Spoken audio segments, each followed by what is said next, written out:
espazo, ninguén pode escoitar os teus berros.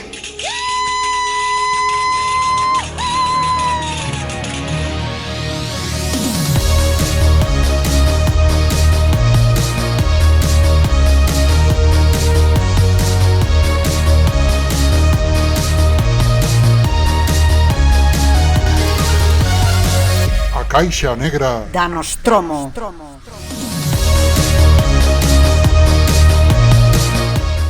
Hola, xentiña, benvidos a un novo programa da Caixa Negra Nostromo, o voso podcast de cine favorito de cine xeral, no? Aquí ten cabida blanco e negro, cine palomiteiro ou Transformers 18, aquí danos todo igual, al nos danos habitación escura, proxector e palomitas a Dios, eso é o que nos mola, verdade, rapaces? Pois estamos, pois ademais dos test de sempre, permitídeme que salte un pouco a esas presentacións de sempre para me presentar a convidada de hoxe, que é Belén Fagot. Un saludo, Belén. Hola, que tal? Entón, bueno, tenemos aquí, porque de que vai ser o programa de hoxe? O programa de hoxe vai falar de bandas sonoras, e por iso traemos a Belén, porque é unha experta no tema musical, verdade? Sí, bueno. Polo menos estudiou.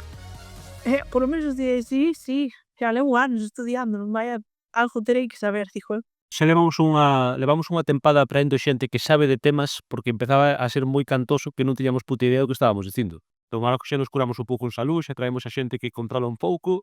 Eu vi a preguntar, como acaba un tocando o fagot, non? Un instrumento tan, bueno, pois tan pouco común, digamos, na vida diaria, pero ao final tan presente sempre na música orquestal. Fer, podes poñer unha foto do que é un fagot? Para que a xente... Sí, Que a veces confunde fagoto o boi. Ou dinche, bueno, é unha flauta grande. Como seré? Sin ter pouta idea que é como mezclar unha flauta cun saxofón ou algo así, non? Unha cousa... A ver, o fagote é un instrumento polo que se sopla. No, é un instrumento de vento madeira. Nada, de vento madeira, e soplase cunha... mira, teño aquí un montón de feito. 50.000. Soplase cunha caña, ponse un esto para soplar unha caña, doble. Oh. Non sei se ve aí dúas pasas. son moi fagueu da caña doble, pero noutro ámbito, non? Eu pensei que era de... que era de vento, pero que era un instrumento metálico. No, a ver, no. A persoa que monta este episodio que se digo como se non fora alguén de que está aquí para que pareza que temos así como staff, Un editor, non? e poñer moitos badum polo medio.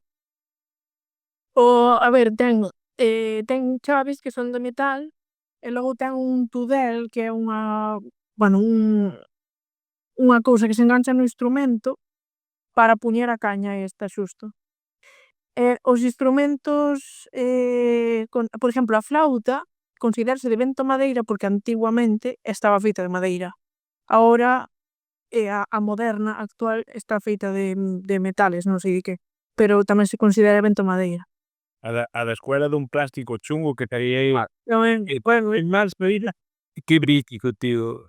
Se quedaba chea de babas e sabía mal. Sí, bueno, é de que xa non solamente eso, é que ademais era para mí, a ver, eu teño o oído musical dun cadáver, máis ou menos, entón, pois para mí sempre foi un instrumento que, bueno, e a coordinación de dedos tamén dun cadáver, entonces para mí a flauta é un instrumento que me gustaba especialmente no cole porque xa non solamente era que eu tocase fatal, é que tampouco sabía mover as mans, os dedos de forma coordinada para tocar en condicións. Sabedes que a tecnoloxía levou a que inventaran un silenciador para flautas e que os nenos puderan practicar en moi baixiño? Pero eso que fai a Academia Nobel, que non está aí de... Premio Nobel de la Paz ao silenciador. Eso é, porque é increíble. Bueno, non vos pedí que vos presentaredes a vosos dos de sempre. Que tal, Fuco, como estás? Aquí andamos opinando moito e sabendo pouco, como de costumbre. A ver, así me gusta. E aquí a corte... Eu xulgamos, pero non escoitamos, que é a miña premisa de últimamente. Unha gran premisa. Efectivamente. Bueno, pois nada, vamos a como sempre, como ven sendo tradición aquí neste programa, antes de meternos, non, a falar das bandas sonoras, vamos a hablar un pouco de que vimos últimamente, non? Xa sexa no cine, en plataformas ou bueno, onde sexa. Así que se queres empezamos por ti, Belén, de que pelis viches esta semana ou que peli queres falarnos? A ver, eu a última película que vin, de verdad, foi a de Gladiator a número 2. Gladiador. Sí, Gladi 2. A ver, a min a película fixome moita gracia, o principio, bueno, unha das primeiras escenas que salía, nos barcos, eran barcos creo, no mar, e había tiburóns. No mar, non sei, non estou segura se era no mar ou era dentro do Coliseo, eran de mentira, pero vamos, eso notábase 100%, era horroroso. Eu non sei como unha película. Xa me digas tú, Belén, que gracia lles fai aos espectadores do Coliseo que a xente morra devorada por un tiburón se non hai ventanas de cristal para ver a batalla por debaixo. Non sei, pero A ver o que fixo gracia era que eran tiburóns como moi eficientes, non? Porque era como que en canto alguén caía á auga tardaba unha micra de segundo en comelo, xa, non? Era sí. unha maravilla, Pero de verdad que vos chaman máis atención os tiburóns da película que non os putos simios de Parque Xurásico. Bueno, ollo, cuidado, espectaculares tamén ese. Eu quedei flipado co churrasco de rinoceronte. Oh, é verdade. Si, tenderou moito de esa peli. É verdade, é verdade. Sí. Pois vin esa película. Non sei, sen máis. Recomendas?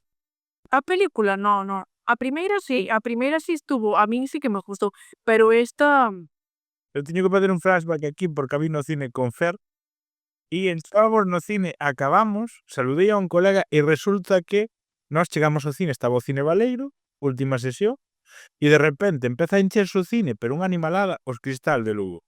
E resulta que coincidimos con un congreso de gladiadores de xente que foi en serio. Sí, que viña a Lugo a falar de como facían de gladiador. Ostras, que E podíamos falar con eles e preguntarnos vos onde sodes gladiadores? E nós somos de Lugo. Podíamos ver a película. No, nos somos os que cazan os tiburóns para botalos dentro, loco, da... Somos os da mangueira, os que enchemos de auga isto, de... non sei, a película.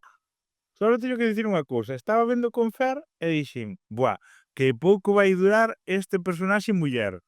Pero oyedes, O Muller na neveira. Hostia, sí, a primeira vez que vexo que pouco tardou en cumplirse aí a profecía, a verdade, sí que...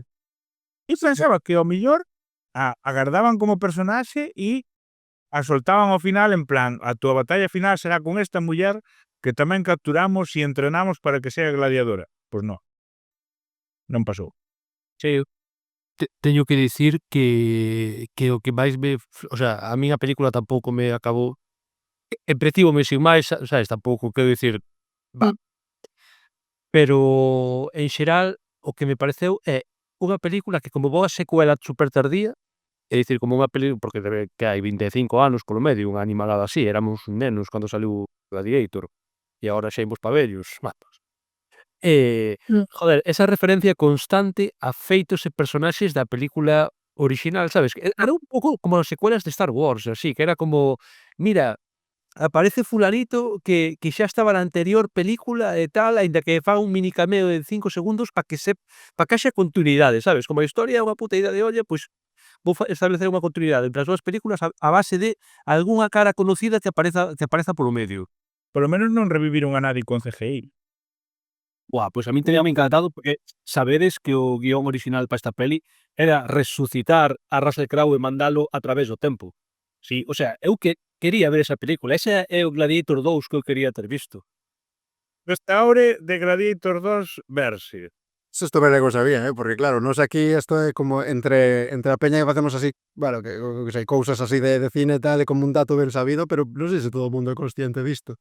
De que había un plan, un guión de Gladiator 2, dai uns anos, de resucitar a Máximo e mandalo a través do tempo pelexando polas guerras aí adiante, non? Non sei que era máis todos isto, vaqueros. Bueno, o seu día encargaban unha misión random que non me acordo que misión é.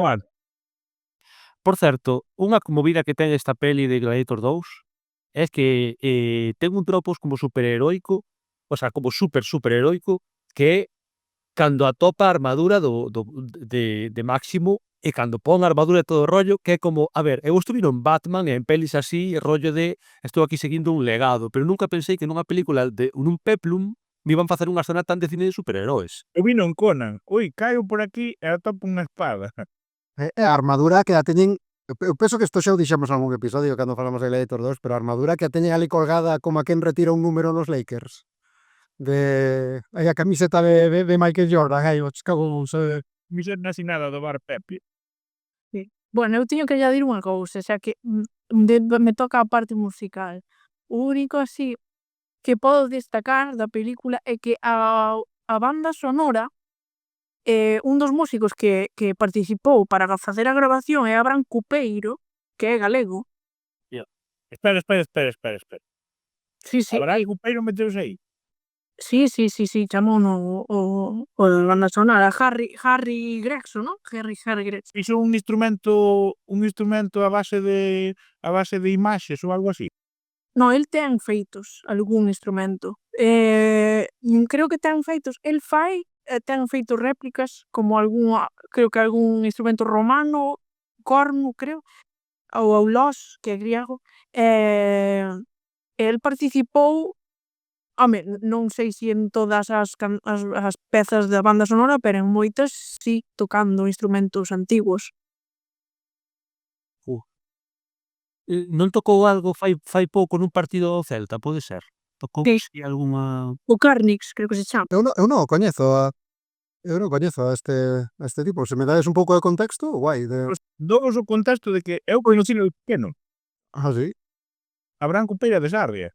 Pero que é? O sea, que se dedica a todo instrumentos antigos? Para el agora é de instrumentos antigos, tamén é compositor, fixo pezas, fixo algunha xira donde toca estes instrumentos antigos, ten un montón deles feitos por el, e algún creo que non sei se o comprou, bueno, non sei exactamente, pero moitos deles tamén os construiu el, e luthier tamén, constructor. Enseñoulle a Broncano como tocar cunha palla. Exactamente, sí. Non sei. Sí, o tipo, Por favor, non digas nada, non fagas o chiste. Sí, bueno, pois convidado aquí a Caixa Negra, se usted suele escoitar, pois mira, xa aproveitamos e lanzamos aí a caña, non? Que non sexe, No Cupeiro, pagamos un churrasco se vais á Caixa Negra da Nostro. este é un pouco o meme do tipo que lanza un balón de baloncesto desde a lúa, non? A ver se acerta. Aquí invitar aquí a xente así, pero bueno, que non quede. Vamos logo contigo, Paco Cela, corto director, que viches estes días? Eu púxeme Prime Video un día que estaba aí aburrido ca moza, error. Prime Video e vimos Voces, unha peli do Ryan Bond o Ryan Reynolds e O sea, do tío que me cae mal, non?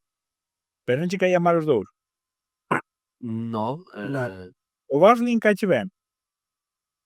caeme así. Pero este é Non é Ryan Bond. novo. Bueno, po caso. Entón, fai de tipo tolo, o sea, ten un desorde mental, entón fala na súa casa, fala co can e co gato, que lle dan conversación. O can é o máis calmadiño que lle dice que todo vai ben e o gato é un puto psicópata. Entonces, esta película vai de que o tipo traballa nunha empresa de bañaras rosas e entón obsesiónase con unha compañera de traballo e quere salir con ela e ela pasa del, bueno, pasa unha serie de cousas e sin querer mata. E entón, como ela alucina, primeiro o gato dicille, ora tes que cortala en cachos e desfacerte do cadáver, porque claro, Lóxicamente. entón corta en cachos, mete en tuppers, que ten unha pila de tuppers dentro da casa, e a cabeza, que non lle colle dentro dun tupper, mete na neveira. Entón, cada vez que vai a almorzar, atopa a cabeza da rapaza coa que fantaseaba e ten conversacións e ela dicille, estou moi sola, tesme que matar a alguén para ter compañía. Acabo de dar o escalofrío porque acabo de poñer o póster da película e o puto gato igual como o gato. E iso vai indo a máis. Só vos direi, o do medio non vos lo conto vos o final. Non spoilees o final, tío. Conto vos o final. No, que hai xente que o quererá ver. Dadelle pa diante 10 segundiños. Doble tap aí, na app de YouTube. No, porque se vos conto o final damos ganas de ver a película. Porque o final é Ryan Reynolds bailando con Jesucristo, flotando no aire. Ah, bueno. Ben, esto está guay porque es tan maestro do spoiler xa, Paco, que es capaz de contar o final da peli, pero que non sexa spoiler, non? Isto é un pouco... Maravilla. Sí, espectacular, non... Ora ben, non é representativo do que ven sendo a saúde mental. Non vos lo tomedes como se estuverades lendo DSM-5. No, é unha comedia. Tuvieron que pedir perdón despois dicindo, bueno, no queríamos representar nada que tuviera que ver con la salud mental. Pero é divertido. O sea, é como American Pie, non representa para nada a sexualidade adolescente, pero é unha película. No, bueno, fala por ti, Bueno, Fuco, a ver, contanos que viches ti logo. Uf, vamos a ver, eu falaba Paco de que navegou por Prime Video, tamén naveguei por Prime Video. Isto non pretende ser unha campaña contra ningunha plataforma de streaming concreta, porque todo o mundo sabe que ademais a miña plataforma de streaming máis odiada é Netflix, entonces, bueno, pois hoxe vou rajar Prime Video para variar. Estaba un día que estaba eu só na casa pola noite e dixen, apetéceme envenenarme con algunha peli de terror cutre, de pensar pouco, tal, venga, o que sexa. E puxeme a mirar e apareceu no meu radar unha película co suxerente título de O xogo do ascensor. Bueno, o xogo do elevador, el juego del ascensor. Con ese nome diredes, non será a película esta de Shyamalan ou do Sexto Sentido, que tamén é aí nun Pero ascensor. é peli erótica. Non é esa peli. Sona, dará nos tempo a facer algo daqui ao terceiro? Pero- O xogo do ascensor. Se coñezo unha cousa, ainda que vin que tiña malas clasificacións en Film Affinity, en IMDb e así, dixen, bueno, dille unha oportunidade a aquela peli de Talk to Me, que tamén me parecía unha chorrada e gustoume, por que non lle vou dar unha oportunidade a esta? Así que decidín poñer o xogo do ascensor. É unha película baseada, polo visto, nun reto viral que dis que existe de verdad, pero bueno, creo que esa mítica excusa rollos Slenderman ou algo así, de, isto é unha lenda urbana e tal, e co hashtag lenda urbana xa temos medio Creepypasta, non? Que é un pouco a lenda urbana. ollo terneo, ollo creepypasta, exactamente. Supose que está basada nun creepypasta na que ti entras en un ascensor, non me acordo, era tan chorrada que non me acordo moi ben cal era o sistema, e é mellor para que ninguén o faga no ascensor do seu edificio, pero algo así como que lle dabas ao quinto, e despois ibas como, tiñan que ser edificios de mínimo 10 plantas, e despois ibas lle dando botón a botón, Hai tantos en Galicia, para subir planta a planta, e despois, se o facía, cando chegabas creo que era eso, o quinto piso, tiñas que cerrar os ollos e non podías ver nada o que pasaba, e notabas a presenza como dunha muller, a muller do ascensor, unha muller en plan chunga que está aí medio podre, respirándoche na caluga e tal. E se non mirabas tal e cual, suponse que pasabas os retos, tipo Hellraiser de tortura infernal ao resto da tua existencia. Bueno, O sea, que se te acerca unha señora e che di que somos de Fenosa. ou vos dicir por que lle din a oportunidade a esta película despois dos primeiros 5 minutos que xa se veían que era un truño con a tipa que se mete nun ascensor a facer o reto e desaparece. Mítico rollo como opening da peli e tal antes dos créditos. Porque os protagonistas de verdad son podcasters. Teñen un podcast de terror a lo Iker Jiménez, entonces van a facer retos absurdos terroríficos de unha noite nunha casa encantada e movidas así, e deciden facer o reto do ascensor. E toda a película é as movidas que lle pasa a esta peña despois de facer ese xogo. É un puto serie B, é cutrísima, todos os personaxes che caen fatal, os actores se interpretan peor que nunha función de primeiro de primaria, está todo mal feito, a fotografía é fea, o sea, non hai nada que salvar da película, absolutamente nada. Non a recomendo, é unha puta merda. Pero ten unha cousa que sí que vou rescatar, aínda que me contradiga a min mesmo, que é unha escena tan ridícula que me fixo gracia, que non é spoiler porque non é o final da peli. Un dos membros do equipo do podcast, porque é un podcast moito máis profesional que o noso, porque hai presentadores, montadores, editores, xente que grava, o sea, está como o traballo super Non miran o euro, aí. e queixense de que non teñen cartos e son rapaces de primeiro de carreira. O sea, ese é o nivel. Imaginedes o mal que me sentía eu pensando, Dios, aquí que xa peinamos canas e xa estamos licenciados de fai uns cantos anos, Eu igual. primeiro de carreira con un blog. Despois o Paco, Este. hai un momento no que un dos personaxes dos membros do equipo está emparanoiadísimo co que está perseguindo esta muller do ascensor e tal, entonces el está convencido porque é moi supersticioso de que un círculo de sal pode manter a raya os demos, os fantasmas, etcétera. Entonces, como non ten sal, métese nun restaurante random, empeza a roubar todo o sal das mesas, en plan saleros, paquetes que había ali medio escondidos detrás da barra, o camarero en plan, pero tío, que estás facendo? E el, I need more salt, tal, como falando consigo mismo. E de pronto acojónase todo porque ve nun espello como que a muller do ascensor o está abrazando así por detrás, entonces solta todo o sal correndo tal, e quedan todos os comensales como what the fuck, e eu pensei, joder, a peli tan cutre que si me dis que esta escena se rodou, rollo que de verdade era un restaurante sin avisar nin nada, e meter un actor a roubar paquetes de sal, eu estaría disposto a afirmar que foi así. A xente que chamaría a atención non porque roubara os paquetes de sal, senón que había unha tipa medio podre detrás. Non, porque a ti solamente se vían do reflexo. Isto era unha cousa Terrible, horrible a película, horrible. Si vemos que non nos vai ben no co podcast de cine, sempre nos podemos transformar nun podcast destes de misterio, non? De ir a gravar psicofonías e falar de lendas urbanas, que eso sempre ten moito tirón. E se non nos vai ben con eso, podemos ser un podcast de ultradereita en galego. De eso hai tirón de eso, hostia, aí hai nicho, aí hai nicho. Excelentísima idea. Sí, de os boxeiros ou algo así, non? Ademais box e caixa en inglés, non? Xa nos valía un pouco Plan, de Black Box ir o jugando galego por algo que fagan os moros. Bueno, chamamos a Miguel Anxo Bastos po primeiro programa e xa todo encarrilado. Pois vou falar eu do que vin. Entón agora eu, fixen algo que eu penso fixen moi poucas cousas na miña vida, que é ir ao cine 2 veces na mesma semana. Perdón, unha última conta.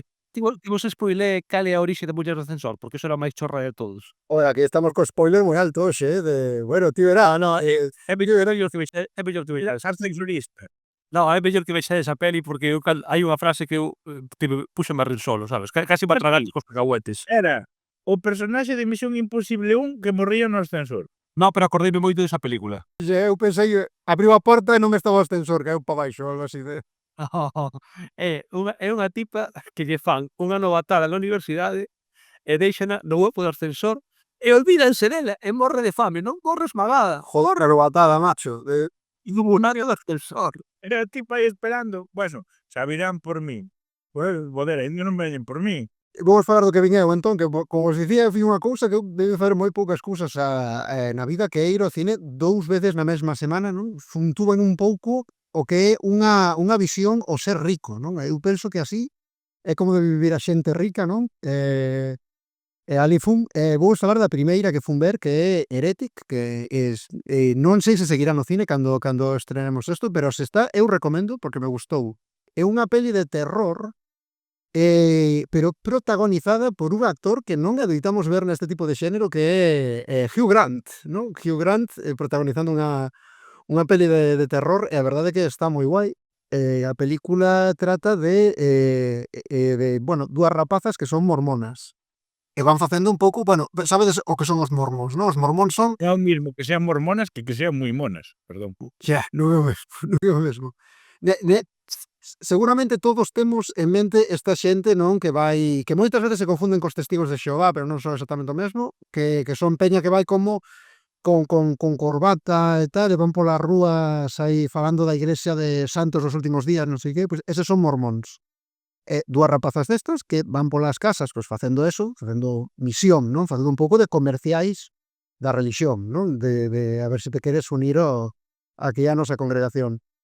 En un día así de moita chuvia e tal, chegan a casa dun fulano, e claro, como chove tanto, tal, pois un pouco pois aceptan a oferta do tipo de entrar na casa a explicarlles un pouco o de que vai o conto, non? Que é unha cousa que ao final é para o que están, non? Gústame moito porque estas rapaces veranse encerradas nesa casa. Isto non de spoiler, porque é unha cousa que axiña te decatas de que ese fulano, que é Hugh Grant, pois non... algo esconde, seguramente con malas intencións, non? Gústame moito como os mantén encerrados, porque non pensedes que despecha a porta e xa non podes sair, jajajaja, non? O tipo tira moito de o cordiais e o educadas que son as rapazas, non? E ponas como en compromisos, digamos, de educación, de xeito que elas non poidan marchar, non? Eso pareceme que é moi boa a escritura de diálogo, eu creo que, joder, creo que é algo a destacar. E o tipo o que basicamente o que quere é poñer a proba, o sea, a súa fe, non? Empeza a rebatirlles, empeza non sei, claro, non quero contar máis porque porque xa sería caer no spoiler, e eu creo que precisamente o non saber o que va a acontecer é unha parte pois moi guai desta película, unha peli moi misteriosa, pero digamos que pouco a pouco iránse metendo máis e máis na trampa ata chegar a verse en situacións inverosímiles sen mediar violencia de por medio, non? Por eso digo que, por eso me refiro que é todo como unha especie de coacción, pero moi velada, non? Moi baseada nas normas sociais. Non é que sexa un rollo Hostel, senón que o tío usa a palabra para putealas. Claro, é un rollo moi, sí, moi psicolóxico, moi xogando coas súas cousas, non? Por exemplo, chega un momento en que as tipas claramente ven que el lles está mentindo, pero non lle poden dicir vostede está a mentiros, non? Porque el é moi educado con elas todo o rato, que pasa é que logo as situacións nas que as mete sempre se está metendo en compromisos, non? Eso Eh, é o que máis me mola da peli. un detalle sobre Hugh Grant. Diríades que se está sabendo o sea, está sabendo que a súa época de galán evidentemente pois xa quedou pouco atrás e que se está sabendo reconverter, porque papéis como papéis como Honor entre ladróns, que non tiña, sabes? Non tiña unha parte que ver ca súa filmografía, pero a vez era un personaxe un pouco distinto dun xénero moi raro para Hugh Grant, como a fantasía épica. É como que está buscando novos nichos, non? É curioso. Sí, isto pero xa leva pasando anos, pero eu acordo hai anos que era como unha especie de xefazo do FBI en Operación Uncle, non? Eh, sí, penso que sí. Estou de acordo, pero penso que isto xa leva sendo así anos. Esa é de Henry Cavill, teño Sí, a de Henry Cavill. Mm. Ujú. Non me acordaba de Hugh Grant nesa peli. Bueno, pois aí deixamos estas recomendacións que temos estes días e agora sí, vamos co tema de hoxe, non? Que como dicíamos antes, pois serán as Non nos vas contar cal é a segunda película que viches? non, porque eso dixo pa o seguinte episodio do podcast. Eso deixámoslo aí Thunder. cliffhanger, non? Aí vamos co cebo, non? De a seguinte que vi xa o conto no seguinte episodio. Pero vos xa o sabedes, así que non digades nada. Vamos falar, como dicía, do tema de hoxe, non? Que son as bandas sonoras, e vamos a empezar aquí a preguntarlle a Belén, non? Porque todos temos moitas bandas sonoras moi famosas na cabeza e outras películas que na que nos gustaron, pois non podemos recordar a súa banda sonora. Gustaríame que nos falaras un pouco de que pensas que fai dunha banda sonora unha boa banda sonora? A ver, desde a miña opinión, porque recalco eso, que eu son intérprete, que non son nin compositora nin nada disto. E a ver, eu creo, da miña opinión, que sobre todo os temas que quedan pegados na cabeza, como calquer canción, da igual, o reguetón, o que sea, son temas que son pegadizos e despois aparte que se che queda pola repetición. O sea, o importante é a repetición. Por exemplo, eu que sei, de Harry Potter, Señor dos Anillos, quer dicir, ao mellor de un tema ou dun motivo dese tema salen outros temas, entonces, pois, eso vaiche quedar na cabeza. De feito, no Señor dos Anillos, creo que dun motivo sacan un montón de temas. Que máis? Tamén, eu que sei, por escenas que che marcan. Eu, por exemplo, tamén a película esta de Carros de Fuego. A banda sonora que se utiliza para máis cousas. Igual que Star Wars, de feito, tiña aquí unha amiga antes, ela non veu as películas de Star Wars, pero bueno, ela é música tamén, todo hai que dicilo, pero hai un montón de xente que non veu as películas e sí que sabe cal é a banda sonora ou que tema é de cada, o de Yoda, o de o que sei. Eu creo que hai 3 factores que influyen en que unha banda sonora sea recordable. E é que sea tarareable, ou que sea silbable, ou que saia nos Simpson. Se se cumple unha das 3, fai que pase á posteridade. Sí, que sea pegadizo. É o que digo, que, por exemplo, de Star Wars, é que dun tema, a ver, Ahora mismo non o sei, pero eu que sei, imaxinavos. O de Interestelar tamén. No, en Star Wars o tema da forza. Hai Pero que está asociado ao uso da forza na saga e que se repite en casi todas as pelis. sí, pero que sí, quero dicir que a mellor con 3 notas sácache ese motivo e sácache un tema. Con solo 3 notas ou 4.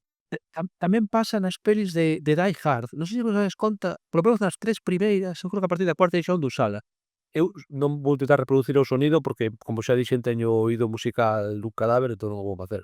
Pero hai como unha serie como de 3 ou 4 notas que marcan os momentos de moita tensión no que o personaxe de Bruce Willis está, pois, nun momento de moito risco, que case toda a película habitualmente, que son notas que se repiten ao longo da primeira película en certas escenas e que na segunda non o tivo tan claro, pero na terceira, xa máis comparte director ca primeira, volve a utilizarse de forma moi insistente e é como un rollo que se utiliza eso, nas escenas nas que ti como espectador sabes que vai pasar algo, pero os personaxes non teñen moi claro que vai pasar. Sí, sí, sí, sí. Sí, e nada, nada. Didi Belén. No, o que dicía antes de Interestelar, bueno, logo falaremos deso, creo, pero, sempre hai unha nota que creo é un mi que está siempre aí. O sea, é unha nota que siempre está chámase nota pedal, que está aínda que hai máis notas por encima que se cambian, cambia un pouco a armonía, pero sempre está aí esa nota. O que digo da repetición. En Interestelar, Hans Zimmer con un bate pegándolle a un órgano. Facendo un "uang". Sí, eso pasa moito, que é unha cousa que quería comentar antes, cando dixeches o de que sexan tarareables, eu non sei se estades de acordo, pero é unha cousa que boto un pouco de menos no cine actual, non? Parece que se nos vamos aos 90, aos 80 ou se cadra nos 2000, non? Que hai moita película que podes tararear a banda sonora. En pelis que foron de moita taquilla, non? Pois parece que che custa un pouco imaxinalo. Eu teño a Hans Zimmer un pouco, xa falaremos despois, pero un pouco aí, non? Precisamente Interestelar sí que é unha porque tes o que bueno, que dixemos que non nos íamos poñer a tararear moito neste episodio, pero supoño que é un pouco inevitable. Pero noutras pelis del, como Batman ou Origen ou cousas así, pois oiches moi ben a banda sonora para dar ambiente, pero logo non te lembras. A min parece unha pena. Claro, é que Hans Zimmer, o sea, a diferencia, por exemplo, de John Williams, o que se diferencia é que el, non sei, o sea, non sei como se fai, pero utiliza moitas capas superpostas para crear a música e máis ben, crea texturas e ambientes. En cambio, por exemplo, John Williams utiliza a música realmente orquestal, solo a orquesta, nada máis. Despois é todo vacío, aparte, si toca o fagot, nada máis. En cambio o outro, pois, utiliza capas superpostas e un montón como un collage, aí todo pegado. Hans Zimmer parece que a canción pode estar dentro da película e a outra é máis algo que tú recordas como banda sonora, pero tampouco te imaginas ao tipo no patinete mentre sona Regreso ao futuro. En cambio, o sonido do órgano ambiental méteche tensión, fai que estés metido na película, non? Un pouco así. Sí, sí, creo ambiente, sí. Sobre película, o sea, bandas sonoras que superaron a súa película, o sea, que superaron ou que perviven máis que a propia película, hai un detalle que sempre me chamou moitísimo a atención, non sei se vos acordades, cando botaban, creo que era, non me acordo se era fútbol ou baloncesto, creo que era fútbol, e creo que era no Plus, que puñan a música de Desafío Total, Sí, señor.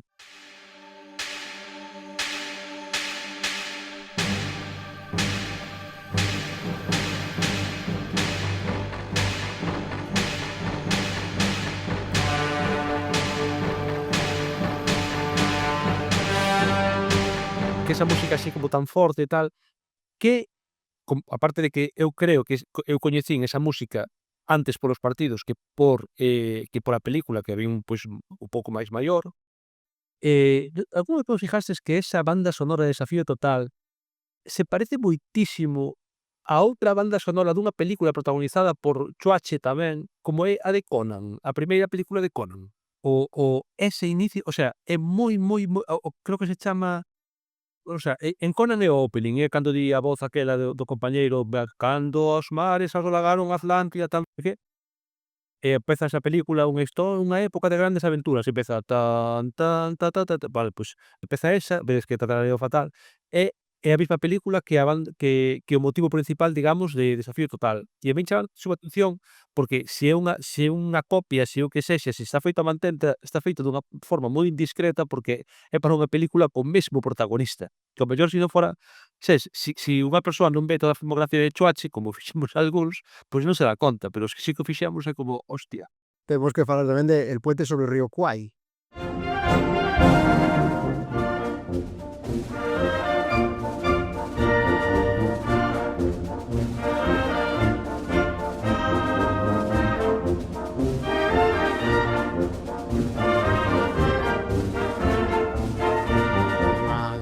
Unha película dun evento dentro da Segunda Guerra Mundial, pero que ocorre en Asia, non? No que era a colonia inglesa de Alemania. No Comandos 2. Hai unha fase no Comandos 2 que é el puente sobre o río Kwai, que está facendo no puente, tes uns tipos secuestrados, bueno, eso. E hai unha referencia, nunca pensei que iba a facer unha referencia sobre esta, pero a banda sonora de Puente sobre o río Kwai, moi poucos anos despois de que se fixera a película, referenciase noutra película clásico da Disney que eu tiña de pequeno en VHS, como é Tú a Boston e yo a California, que despois foi remaqueada como Tú a Londres e yo a California, pero no original Tú a Boston e yo a California, sabes a historia esta das rapazas que se coñecen nun campamento de verán e resulta que son xemelgas, pero non o sabían, tal e cual, e deciden intercambiarse, cada unha ir coñecer o pai e a nai da outra.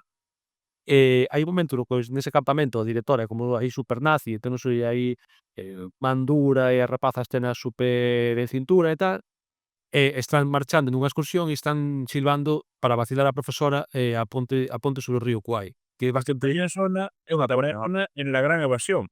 O servido de Son o mesmo tema. sí. Home, eu coñezo o tema da Gran Evasión, que é moi mítico, pero non é o mesmo que o del puente sobre o río Kwai.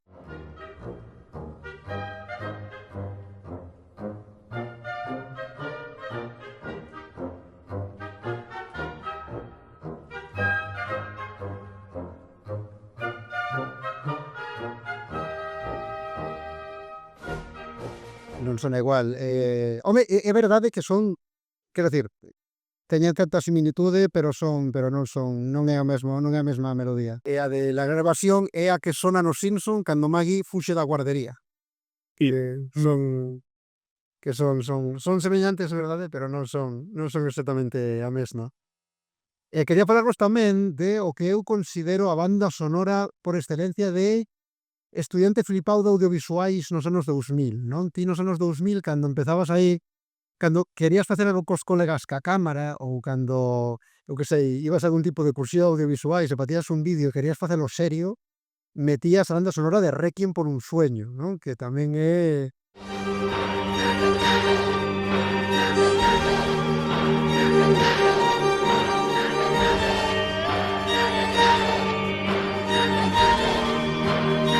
Con esas cordas, non? Eses violíns tan dramáticos e tal, que se Querías famoso. traumar a alguén e pedirlle cartos, rollo, hai xente pasando moita fame con sida en África, dona cartos, e ponlle esa música de fondo. A música super dramática, tío, que raya de todo o mundo flipándose ca banda sonora esa, pero entonces coincidimos que aínda é día de hoxe que non vin Requiem por un sueño. xa somos dous, non te preocupes. Eu penso que me varía empate porque non quero escoitada, tío. Pero é unha banda sonora que, vendo a peli, o sea, tal e como a montaron ao principio esa banda sonora, dábache bon rollo e vai tirando o mal rollismo conforme vas vendo a peli, o cal creo que é un acerto.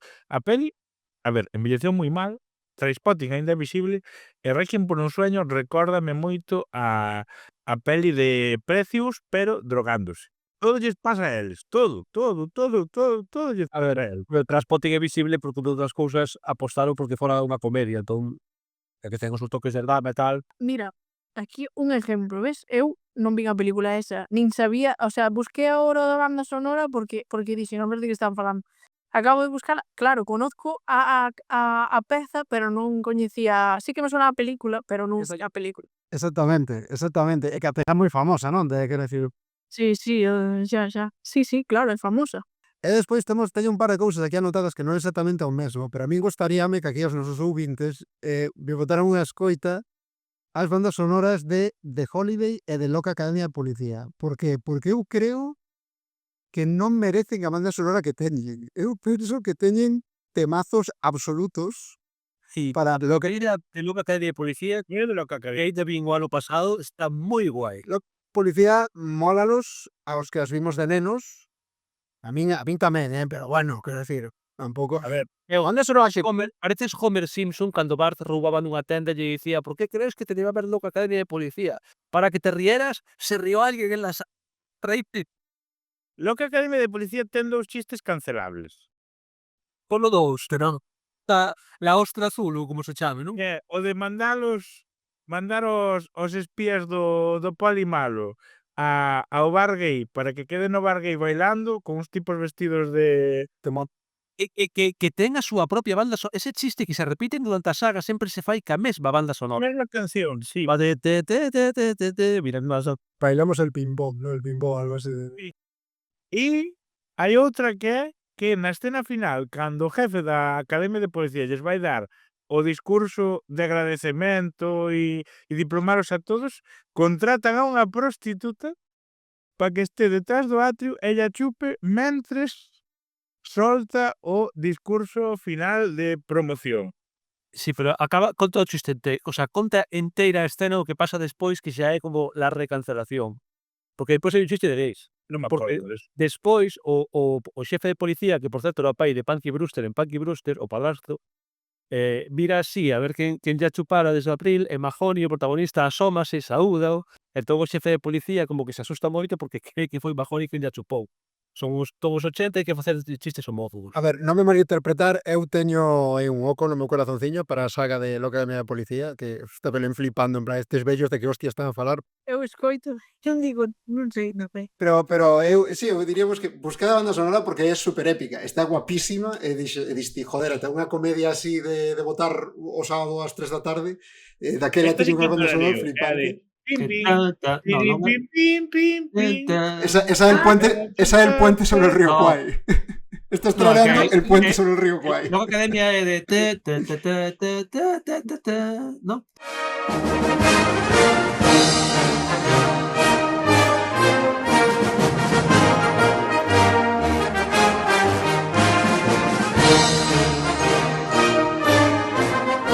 Quedou Podemos nos que poner fragmentos nos que tarareamos a ver se a xente sabe de que estamos falando. A corte, é posible que a ti todo che sone el puente sobre el río Kwai. Por eso me comentabas antes.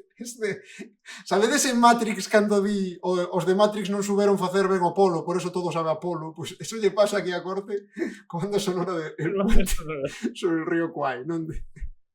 Bueno, e despois está The Holiday, que por certo que é unha comedia romántica, está guai, pero é destas comedias románticas lixeiras que se facían nos 2000, banda sonora de Hans Zimmer, super épica tamén, que entón eu gustaría ver que, joder, pelis que, bueno, pois non sei, que banda sonora que non sei que dicir, pois non que como meterlle o motor dun Ferrari ao 600, non? Que é unha cousa un pouco extraña aí de Como é a película? The Holiday, é como bueno, The Holiday. Que Teño de que Cameron dicir Díaz. que de Loca Academia de Policía hai que dicir que os latinos souperon poñerlle nome e chamaronlle Locademia de Policía. Ah, que boa, Bueno, un día falamos da saga Lo que me policía, que son 7 pelis, cuidado. Eu creo que non as vin todas. Daba Era para... a ir a Unión Soviética.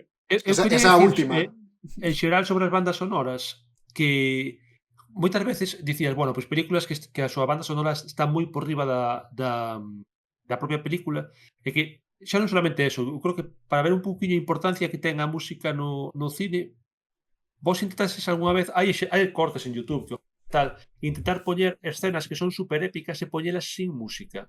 Moitas delas son hiper ridículas. Hai unha remontaxe que fai un pavo do final da Guerra das Galaxias, da imposición de medallas e tal, cando poñen así a música de John Williams e tal, super, bueno, os tipos vai tan, e van aí a recibir a súa medalla e tal, dalles a princesa Leia.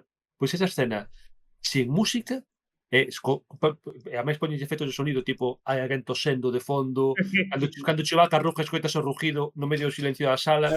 As É botas ao andar. cando aparece R2D2 que o repararon fai o sonido de é super ridícula. O sea, é unha escena hiper ridícula e está feita para que digas, joder, que importante é a ambientación musical nunha película, porque senón como que lle quitas o 60% da gracia. Vistes Alien Romulus? Mm. Non, eu non. Hai un momento en Alien Romulus que están coa música, co sonido e tal, e hai un momento do espacio no que pasa algo a nivel argumental e xusto cortan todo tipo de sonido. E se estás na sala, pasas de estar oindo explosións tal a oír nada durante uns segundos e foi un efecto que me pareceu tan brutal porque cortan hasta a banda sonora, o sea, de repente nada.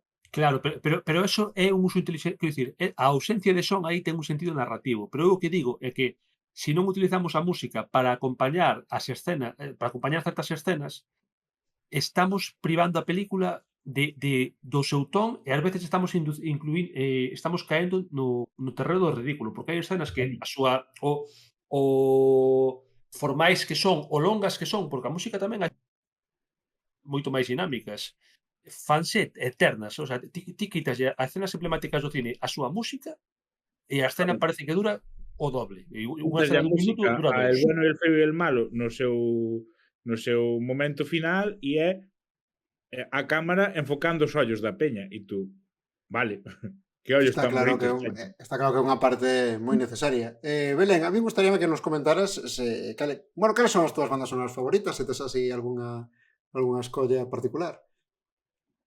A ver, creo que diría de Star Wars. O sea, eu as películas non as vin todas. Tamén a do Señor dos Anillos. Pero a miña favorita eu creo que Star Wars. O Señor dos Anillos, bueno, eu ao principio decía, eu esta película non a quero ver, porque me parecía tan larga e parecíame un tostón. Pero reconozco que as vin e gustoume moito. Cousa que Star Wars, pois non as vin todas, pero para min é a favorita. Tamén toquei máis Star Wars. Cal é a que máis che costa como intérprete? Das bandas sonoras? Sí. Non o sei, tampouco tocamos moitas bandas sonoras, é raro. É moi raro tocar bandas sonoras. Non sabía dicir, a ver, para fagot en sí, eu diría bueno, non sei exactamente a partitura de todas, pero de Harry Potter para fagot é complicada, porque ten pasajes difíciles, moi agudos e difíciles. O resto, o fagot suele ser un instrumento nas bandas sonoras que nalgunhas que non se utiliza tampouco tanto. Si que máis en dibujos animados escoito bastante o fagot. Pero bandas sonoras non ten tanta cousa o instrumento. Imaginades vos que agora vai Belén. Espera, volvamos a eso. A ver, di, repita corte, que non se che escoitou. O do fagot en dibujos animados. Sí, a ver, non sei en que dibujos anima, pero sí que sale máis. Eu escoito. Nos Simpson saldrá, seguro. En Shin-chan sale. En series, miña abuela, nas series da mediodía da Antena 3, que non teñen que ver nada que as películas, sale o fagot tamén moitísimo. É curioso porque a xente non sabe, moita xente non sabe o que é, e aparece moitas veces nas series de diarias. Estaba pensando que, imagínate que cando a Corte preguntou Belén cal che gusta máis tocar, imagina que di, bueno, pois a máis me gusta a de Fast and Furious, porque tocar reggaetón co fagot, pois se me bola, non, aí... Eu diría Star Wars, porque xa vos digo, é moi raro que, salvo que estés, por exemplo, hai a Film Symphony Orchestra, esa sí que toca exclusivamente bandas sonoras. Logo, cantas veces toquei na miña vida bandas sonoras? Contaría as cunha man, o sea, nin chega a 5. Ca banda, sí, toquei no conservatorio profesional, toquei algunha vez, e logo a última vez que toquei, que foi o que vos comentaba outro día, que toquei fai un par de anos, 3, ca Joven da Sinfónica de Galicia, que toquei... Era como un homenaje a John Williams, e había un narrador, o sea, tocábamos moitas bandas sonoras de John Williams e había o narrador que é o que pon a voz en español de Harrison Ford. Que guai. Tuvo que ser a hostia. Sí, porque era escoitalo falar e era como, xa dicíache hola e xa dicías, ostras, aí está. Pero sí. Pero Star Wars, perdón, creo que é ten un montón de moi dinámicas, eu creo. Está moi chula. Está moi ben feita. Mencionabas antes o Señor dos Anéis, eu gustaría que faláramos un pouco dela, porque nos mola moito a todos, pero porque nos pasou unha cousa aquí a corto do director máis a min, cando estábamos preparando este programa, e que nos estábamos convencidos de que eran de John Williams, a banda sonora, pero non, é de Howard Shore, non? É a primeira vez que escoito atribuir Señor dos Anéis a John Williams, tío. Pois eu estaba convencido, de verdade. Sí que é verdade que nunca fun eu busquei, pero por algún xeito eu tiña na mente que era de... Polo tema orquestal, creo eu. A min deste o que me gusta é que ten unha canción asociada a cada personaxe, un grupo de personaxe, espacio físico, Sí. A canción do Anel, o sea, a melodía do Anel, tío, que é super Sí. creepy, ademais. Sí. Todo o mundo... Sí, además eso, que transmite esperanza, transmite honor, transmite medo. Tamén hai unha parte dun tema que son como que toca 9 notas que son os 9 personaxes principales. Anda. Hostia. O sea, son 9 notas realmente. 1, 2, 3, 4, 5, 6, 7, 8, 9. 9 notas que representan os 9 personaxes da comunidade, non? Do anillo. Belén, tararéanos. Tararea notas. Oído absoluto. Aquí. Pero igual.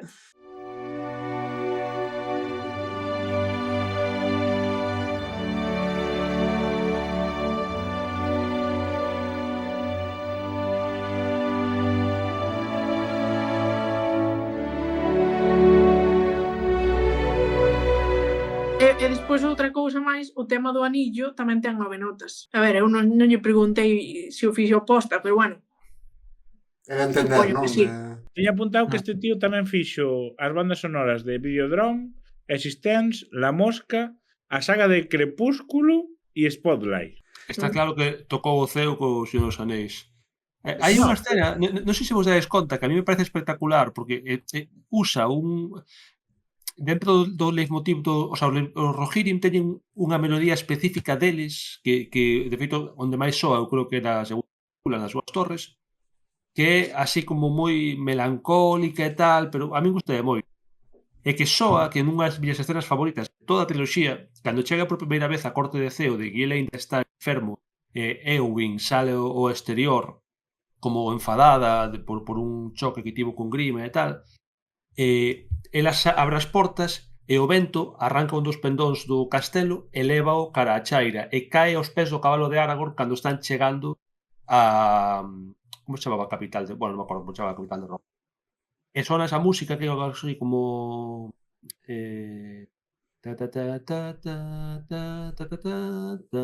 a min esa escena flípame. O sea, é unha cousa que eu cada vez que a poño é como, sabes, mítico rollo de... o mítico meme de cando algo vai sonar o super máximo, estás así e tal. Pois a escena dos Seus Anéis, tío, é a miña escena favorita de toda a triloxía. Pareceme que é super emotiva, que ademais está super ben deseñada, porque é moi representativo o rollo de Eowyn sale desesperada do Salón do Trono, é como o problema que se vive, a opresión, a tristeza que se vive en Rohan, e os viaxeiros que chegan do exterior feitos un desfarrapados que, sin embargo, levan esperanza e levan en última instancia a solución aos problemas do reino que me flipa. Flípame como está pensada a escena, flípame a música que acompaña e flípame toda esa composición. É curioso. É xusto contraposto a que máis me flipa a min, que é cando sona o tema do Uruk-hai e ves como a cámara se mete dentro de onde están fabricando os Uruk-hais desde arriba, ves a desolación toda de como están acabando coa auga, coas árbores e tal, e como están facendo que da terra salgan os bichos. E é como... O que se chama a melodía alt. Sí, sí, cando nesa parte na que collen o bosque e convirten en ferrol, a verdade é que é bastante espectacular. A verdade, tengo que recoñecer aquí que as que comentou antes a corte de que tamén son de Howard Shore, non? Tengo que dicir que non sabería, non me dou de conta de que bandas sonoras son. Vos diríades que triunfaron no sentido de que son recoñecíveis, que te acordas delas ou porque a Non me verdade non. acuerdo. Eu só me acordo de Existence, que é unha peli moi rara de nuestras narices.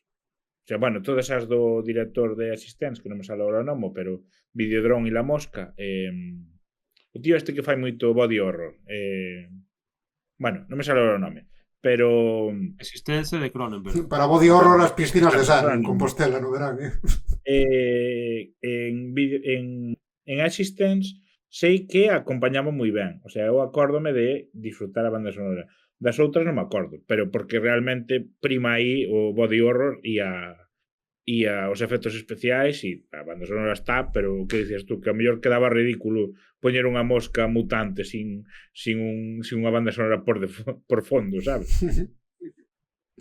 Gustavo sempre recordar que esa é a peli a primeira a que fixo famosa Jeff Goldblum, non? Que é o Malcolm de Jurassic Park, para que non se dea de conta. Bueno, que vos parece se facemos un pequeno descanso aquí na nosa nave e volvemos de seguido aquí con forzas renovadas para seguir tarareando movidas. Recorda que o noso podcast está disponible en YouTube, iVoox e Spotify. Nesta última agora tamén subimos vídeo. Que se queres máis parvadas sobre cine, sempre nos podes seguir nas nosas redes sociais. Búscanos por @cnegranostromo en Instagram e Twitter. Twitter agora chamase Xe. Sí, bueno, eu aínda lle digo Simago o Carrefour, así que imagina.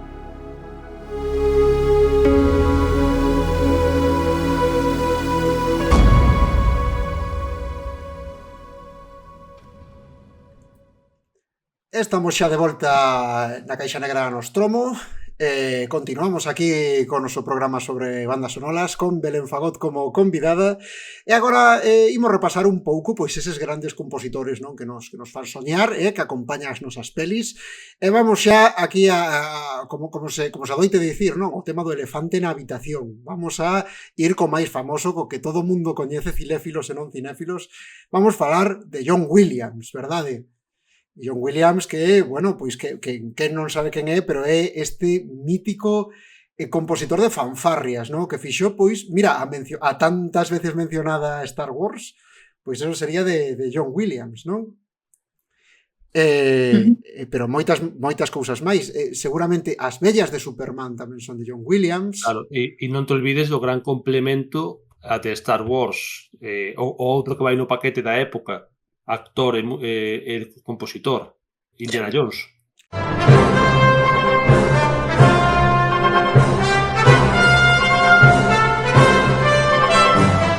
Pero a mí de John Williams gustaríame dicir que é un dos grandes, a todos nos gusta, pero voume arriscar aquí a popular opinion sobre John Williams.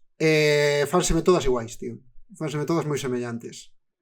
Non podes dicir que Indiana Jones se parece a Star Wars, tío. Indiana Jones se me parece a... Non directamente, pero Indiana Jones se me parece a Superman. Que se me parece a Star Wars. Pode que haxa aí un elo de comunicación, sí. Xa. Eu creo que si pos algún tema de Superman en Indiana Jones ao revés, creo que cadraría ben, ao millón, non sei, De todos xeitos, dicindo isto, non lle quito mérito a John Williams, eu creo que evoca un pouco ese heroísmo, non, esa epicidade Eu teño aquí apuntado que ten 58 nominacións aos Oscars e só levou 5. Bueno, oye, un 10% non está mal, E que... Ui, xa se me foi para baixo. E que dentro de a súa grande banda sonora fíxolle 29 bandas sonoras a Steven Spielberg. que son moitas bandas sonoras de Nuestro Señor. Vamos ver ao longo deste programa, é unha cousa que a mí me gustaría mencionar, que moitas veces os directores e compositores fan como dúos creativos, non? Moitas veces é como que se asocian e fan moitas películas. Neste caso, irémolos mencionando cando vayamos falando deles, pero efectivamente podemos decir que é o compositor para Spielberg, non? Sí, pero que Sí. ademais é moi complicado, non? Incluso imaxinar o cine de Spielberg, o cine máis aventureiro de Spielberg, sin ese tipo de... É como que lle vai como unha luva, vamos, como é o que lle encaixa. Spielberg, que digamos que recordemos que é Xosé Manuel Beiras do cine, Xosé Manuel Beiras de Hollywood, non? Como Tiñamos un xogo cando fixemos a escaleta que nos ubica cada un dos creadores de bandas sonoras, e John Williams era eso. Xosé Manuel Beiras do cine. Xosé Manuel Beiras das bandas sonoras, non de aquí John Williams. O vello confiable. Tiña aquí apuntado que nos dixo Belén que John Williams se basaba nunha cousa chamada o ritmo americano. Podes nos explicar o que é eso? Sí. A ver, eu creo que vai un pouco asociado tamén ao que dixo Fer, que por iso lle parecen todas as bandas sonoras de John Williams parecidas. A ver, el ten un ritmo de percusión, por exemplo, en Indiana Jones é moi típico o de pan, tacatán, tan, tacatacatán. Pois eso aparece en un montón de bandas sonoras. En Parque Jurásico tamén, en Superman tamén. O ritmo americano é este ritmo que é moi típico dese país en concreto. Pois seguramente precisamente por iso o tomaran esa decisión, non, para Superman, non, que é un pouco como o heroe americano mítico, donde... Porque tamén, a ver, non sei, falando desto, a min evócame un pouco o tema este de competicións entre bandas como Lisa Simpson cando iba a tocar Barras e Estrellas, que é un pouco un ritmo similar tamén, non? Porque... Cal é? Como é? Non, Paco. Que cabrón. Que cabrón. Que mala persona é. Cal é, Paco? Que dixeches? Como dixeches? Nada, un capítulo dos Simpson, despois xa che pasarei. É que non sei. Hai un capítulo dos Simpson que efectivamente Lisa queixase de que sempre lle fan tocar cousas de Sousa, non? Que como compositor, un compositor americano, non sei como que importancia ten, pero que ten moitas das pezas que relacionamos con Estados Unidos, non? Como, por exemplo, o de Barras Estrelas, non? Esta de... Sí. E cousas polo estilo. Máis películas que fixo John Williams é Tiburón, non? Que, mira, aí Tiburón sí que é algo que difire un pouco desta fanfarria, non? Que...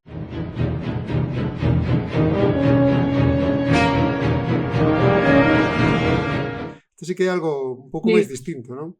Ainda que molaba, oiches, aí chega o tiburón, molaría que te cagas, non? Pero... Bueno, de Tiburón, a ver, eu teño aquí postas algunhas cosas que estive pensando.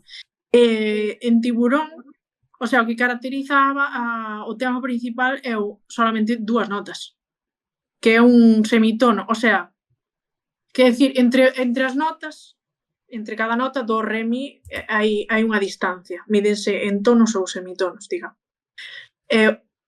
Isto que utiliza o John Williams é un semitono que está máis cerca, é mitad dun tono, quero decir.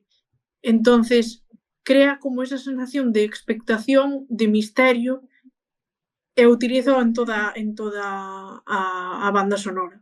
E despois, hai outro tema que sale nos metales, que, claro, se non se escoita aquí, bueno, vou non buscar.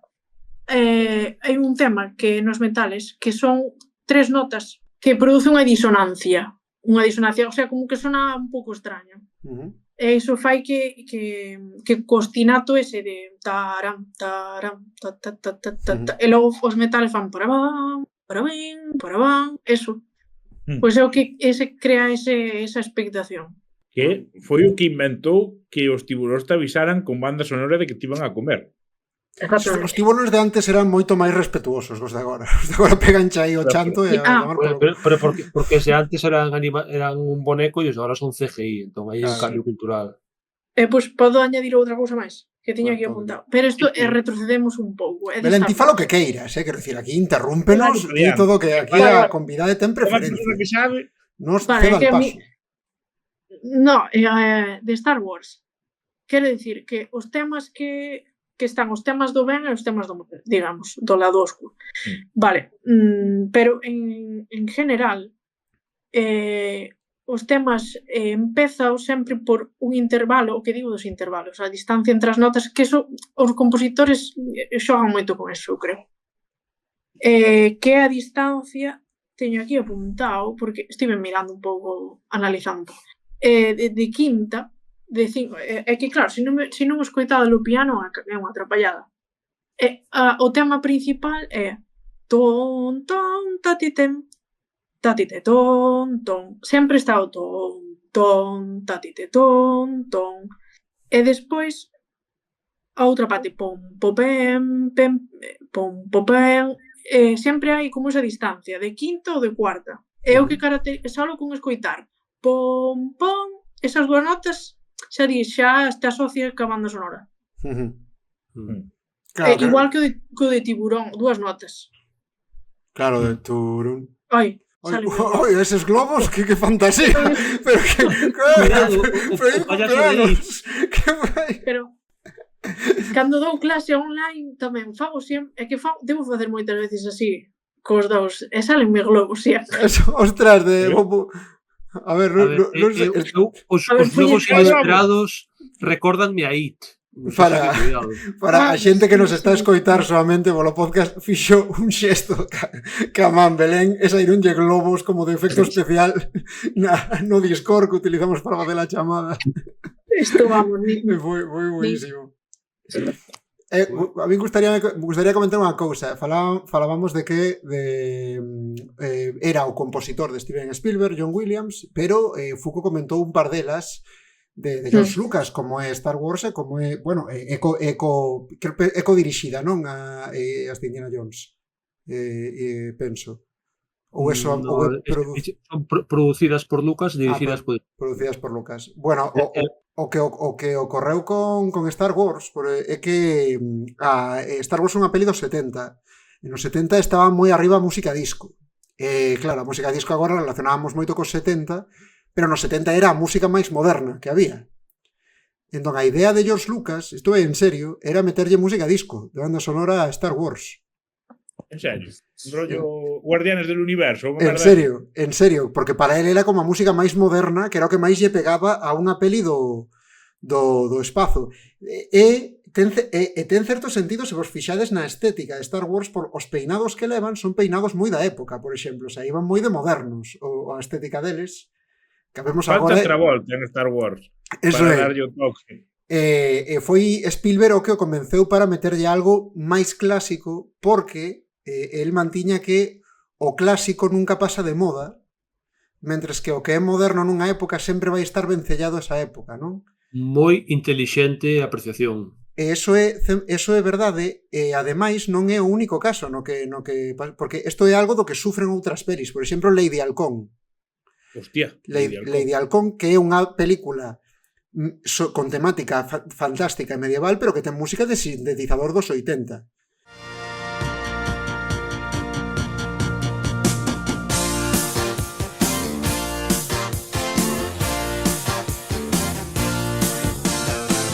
Entón, naquel momento, pois sería unha peli con música moderna, pero a día de hoxe, pois é raro, non?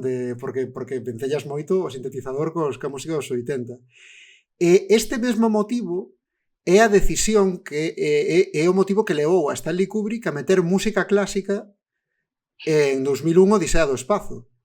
Porque isto, non sei se o sabedes, 2001 Odisea do Espazo que ten valses e cousas así, cando se ven as naves orbitando, que se escoitan valses e cousas así. Existe toda unha banda sonora composta exprofeso para 2001 Odisea do Espazo que non se chegou a incluir na película, pero esa banda sonora existe, se pode escoitar, que bueno, que o compositor, non me lembro agora de quen foi, pero claro, para el foi un mazazo que finalmente con toda a banda sonora composta non a utilizasen na peli, a verdade é que é unha putada, pero bueno, eu quería ter esta idea, non, de que ao final o o clásico é o que non pasa de moda, non? E que o que pensamos que é máis moderno, pois ás veces co tempo é o que queda máis anticuado. Bueno, pois isto foi John Williams. Vamos a pasar a outro dos grandes, que é Basil Poledouris, que para que non lle sone, pero seguro que vos sona a banda sonora de Conan, porque a banda sonora de Conan o Bárbaro a pelea máis aquí moi apreciada neste podcast, verdade?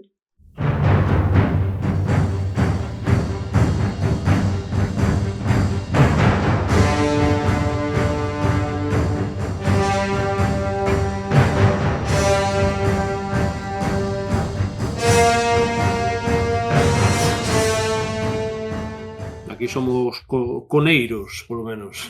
Negros. Eu non a vin, Eu non a vin. Claro, que aquí como se nos nota que somos uns vellos, tío. Estamos a piques de converternos en carbón. Antes falando de lo que cambia de policía, aquí o Fuco mencionando unha peli de Disney das do VHS de Caixa Branca. O de Conan podemos dicir que a única conversación que hai entre Conan e o seu interés amoroso é tú non eres uno de los guardias. E por non valen falar. Bueno, damos conta de máis outra cousa. Conan é tan bella que xa o remake de Conan é bella, que ten 14 anos. Pof, película que... 14 anos. Que se tira algo aquí. O remake aquele horroroso de Jason Momoa que fixo xusto antes de Xogo de Tronos. Con Jason Momoa sen barba, cuidado, que está moi raro, non mola. Mola máis de Aquaman. Jason Momoa mola máis cando vai a Ortigueira, cando leva o look de ir a Ortigueira, cando nos mola a nos.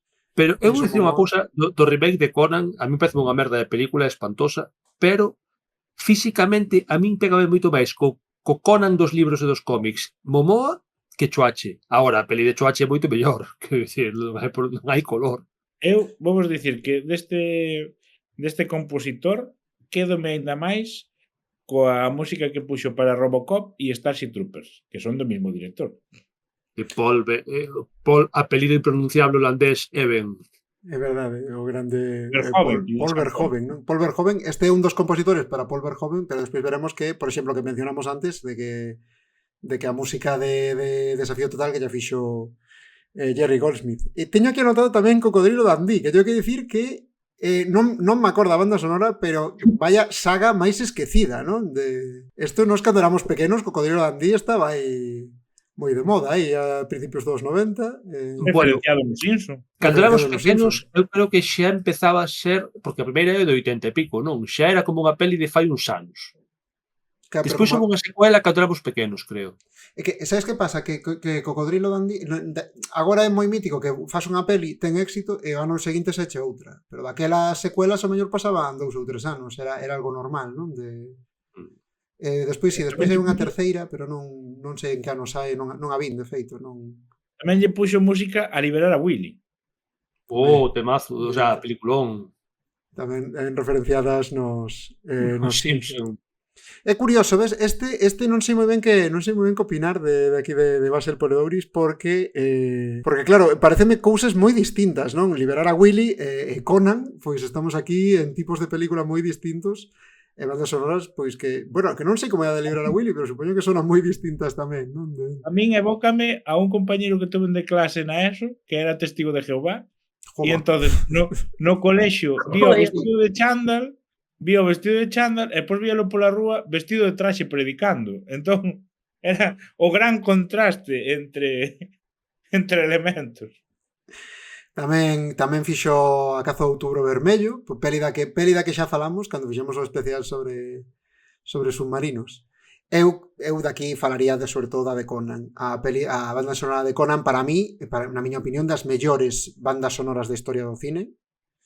Eu creo que eclipsa todo o resto do traballo e a máis gústame como... Quero dicir, Conan é unha peli, bueno, pois para que non coñeza Conan, é unha película que nos leva a un pasado mitolóxico, a era hiperbórea, non? Onde, bueno, pois de xente que vive en bueno, pois dunha época como incluso anterior, digamos, a Edade Media, non? Vos que diríades? Sí, unha especie de... É unha época premitolóxica, Sí. o sea, prehistórica, que supón que solamente subsiste a mitoloxía. Na peli non se di tanto, hai un dos relatos nos que che fai unha... É como o Silmarillion Ui, do despacho, algo así. estaste cortando, Fuc, a ver se Estamos podes ben mal, repetir eso eso Digo que que dixeches. nun deses relatos dos anos 30, publicados na revista Weird Tales, é como o Silmarillion de Conan, porque é como un relato dunhas 10 páxinas no que che vai contando toda a historia da época antes e despois de Conan e como cada un deses povos vai evolucionando cara aos povos da antigüidade, cara aos romanos, os xudeus, os semitas, que son os anos 30 e tamén digamos que ten unha concepción un pouco racial moi daquela época, os povos nórdicos, etc. De feito, creo recordar que os cimerios supónse que serían os antepasados dos nórdicos, dos arios e todo ese Teño rollo. que dicir que todo este material está gratuito e en galego para ler en digital na páxina web de Urco Editora, que o sacaron en formato EPUB. Si eu teño en físico, teño todos en galego de Conan a verdade que foi desde aquí aplaudamos as iniciativas que quero ler cadas en galego de uns anos. Faltalle Solomon Kane, que solamente publicado en 2 relatos en Urco. Eu animaría a Urco a que publique a saga completa de Solomon Kane, que son relatos e un único libro, vamos. O sea, eu non vin Conan, eu non a vin, pero si escoiteime ao da banda sonora e a ver, está moi ben feita, porque eso, nada, o que dixeches ti, de que, bueno, intenta imitar como os instrumentos antiguos da época esa. Incluso utiliza, en vez de unha armonía tonal, modal, con modos, para que son así como máis ancestral, máis antigo. Perdón, pero que eu son un ignorante absoluto, se me podes explicar un pouquiño iso dos modos e tal, frente aos tonos. Pois, por exemplo, a ver, a armonía tonal empezouse a estandarizar no clasicismo. Siglo XVIII, Mozart, digamos. Antes utilizábanse outro tipo de modos que se chaman agora gregos eclesiásticos. O sea, non se rexía a música por unhas reglas básicas, que as reglas da tonalidade, que son como a música que coñecemos de hoxe en día, que é como máis básica. E antes a diferente. Entonces, os compositores xogan con esas cousas. E moitas veces as bandas sonoras utilizan estes modos para que e tamén un modo menor para que as pezas sexan máis épicas, emotivas, e que dea ese ambiente, pois, neste caso, antigo. Entonces, nesta banda sonora utiliza, bueno, no tema principal, os modos. O que dixeches de modo menor é o que falábamos cando fora de micro antes do de utilizar escala menor ou non ten que ver, é algo distinto? De escala menor? No, mencionaches agora, pareceme que mencionabas modo menor ou algo así. Te preguntaba se era o mesmo que o que falábamos outro día do da escala menor para cando queres facer algo de medo, de non sei, ou non ten nada que ver, son cousas distintas.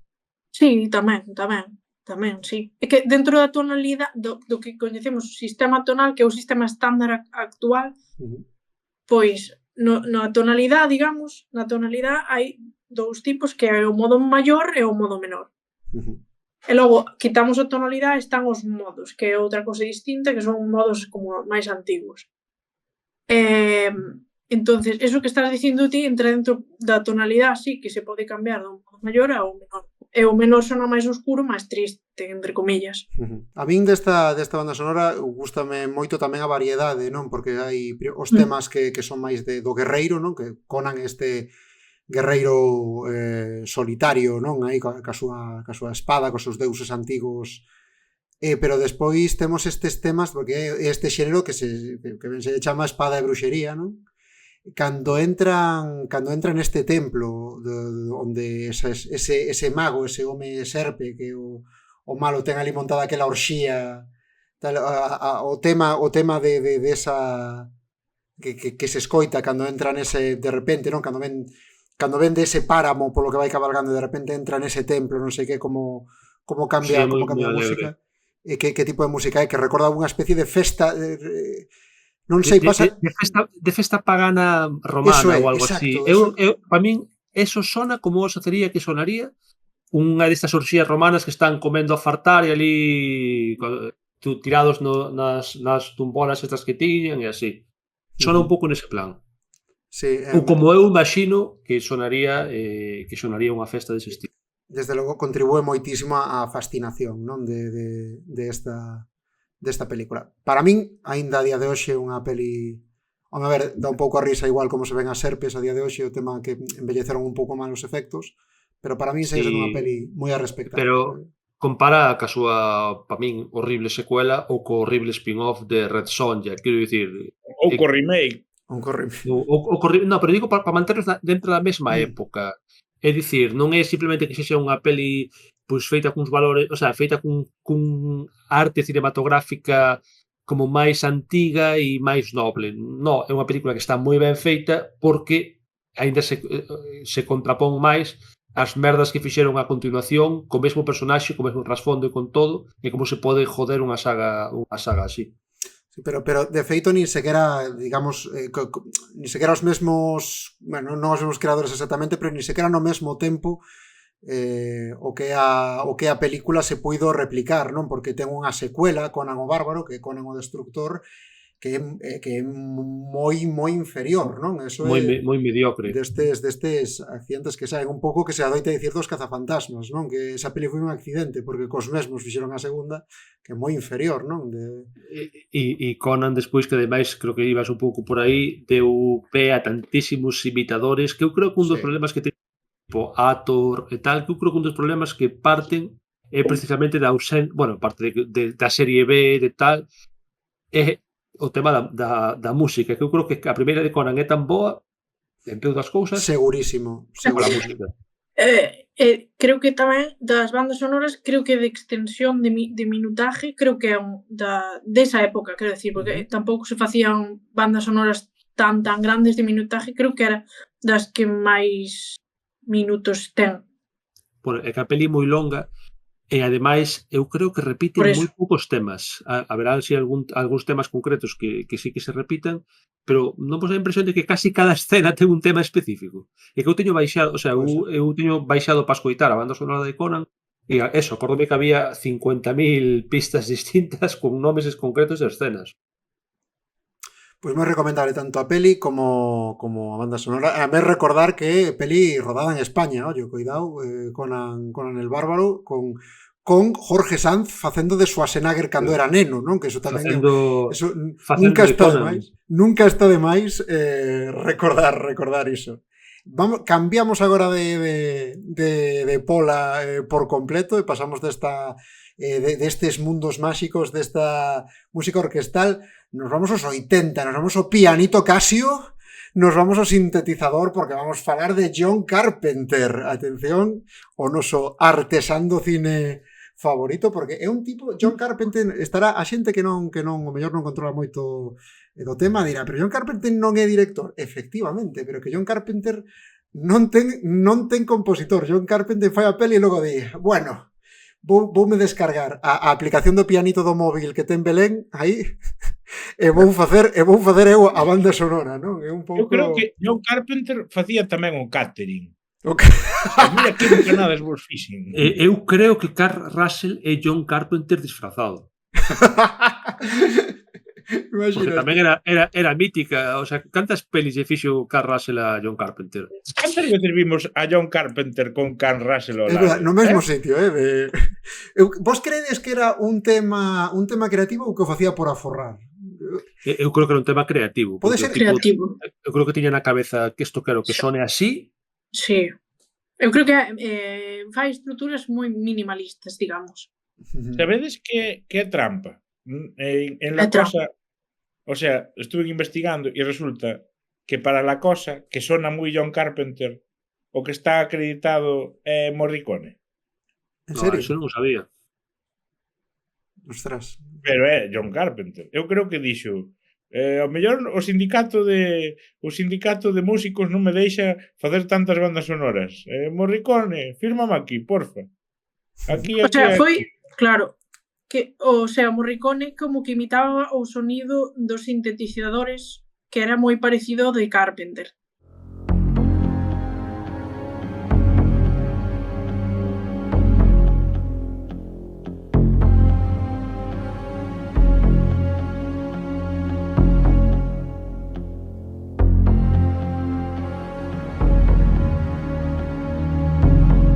Sí, Pois se cadra así, non? Sí. Pode ser que fora o mellor o estudio, unha cousa do estudio, pero que lle dixo, oiches, as miñas pelis teñen unha firma sonora, e Pero despois respéctame, creo ou que algo así. sí, creo que el Carpenter logo meteu algunhas pezas súas tamén. pero entón o que nos identificamos como sintetizadores de la cosa é música de orquesta. No. O no orquestal como tal, no. No, orquestal é un cello, un contrabaixo, un fagot. Claro. No. Isto é feito pues, con sintetizador. Non sei como funciona un sintetizador, pero Sintetiza, tú Claro, mandas sintetiza, clarísimamente, Claro, como non me indica, la pois... magia. meterá aí e fará. No, pero non ten nada que ver coa orquesta. Aquí cos compositores de bandas sonoras estamos a listar películas nas que saben, pero claro, neste caso, pois supoño que é un pouco redundante, pero podemos dicir, non? Pelis de John Carpenter como, bueno, La Cosa, ainda que La Cosa resultou non ser únicamente de John Carpenter, pero tamén temos a Néboa, ou tamén temos a mítica Vampiros, non? De John Carpenter aí con... Pero Vampiro sí que se sale do tema de sintetizadores e ponche Sí. música de redneck total. Ah, pois Que non sei por que guitarrilla. pensaba que non. Sí. O tutón que sona todo o rato é... bueno, non me sale agora a peza musical, pero... Eu penso que Que boa música para matar vampiros, Moi- E dadevos conta, para min, unha película que me parece horrorosa de John Carpenter, que é Fantasmas de Marte, que foi case a última que fixo ata moitísimos anos despois. Esa película, como fai tanto que non a vexo, igual me estou equivocando, pero tamén me dá a impresión de que rompía moito, non sei se a banda sonora del, pero que rompía moito as bandas sonoras habituais de John Carpenter. Eu recordo que A ver, o malo era como Marilyn Manson, eran moi raras. A ver, que ao final o que recordamos como sonido Carpenter tampouco é de todas as pelis de Carpenter, non entendo, pero sí das que nos asociamos máis con él, non? Como, por exemplo, as de Rescate en Nova York ou Rescate en Los Ángeles.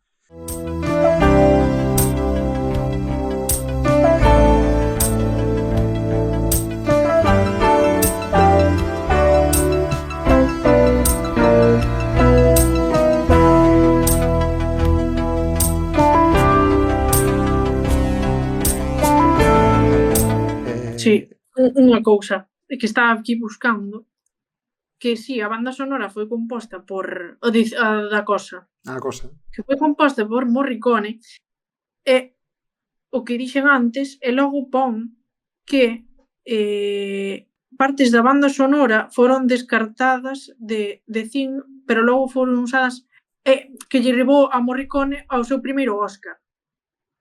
En serio? Sí. Anda, pois mira que eu pensaba que xuro, pois que isto non o mirei, é unha cousa que pensaba eu tiña na mente de que Morricone non gañara nunca un Óscar e a Academia quixo amañar iso dándollo por Los Odiosos 8. Sí, de feito era o que tiña medio apuntado. Sí, pois non. E a banda sonora sí que fixo Morricone. Que eso sí que eu mirara eu tamén. Pois xa que estamos falando tanto de Morricone, imos continuar a falar del, pero non sen antes facer un pequeno descanso e nos vemos enseguida.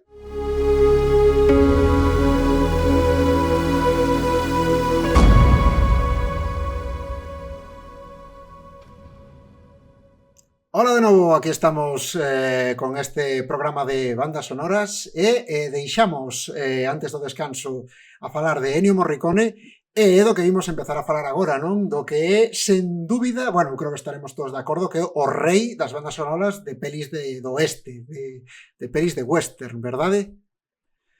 Porque estamos falando do mítico autor das películas do spaghetti western, das películas de Sergio Leone, non? De La muerte tenía un precio, por un puñado de dólares, non? Estas, bueno, para que nos entendamos, as bandas sonoras do Silvidiño e do berimbau, do instrumento este que fai bain, bain, bain. Tan.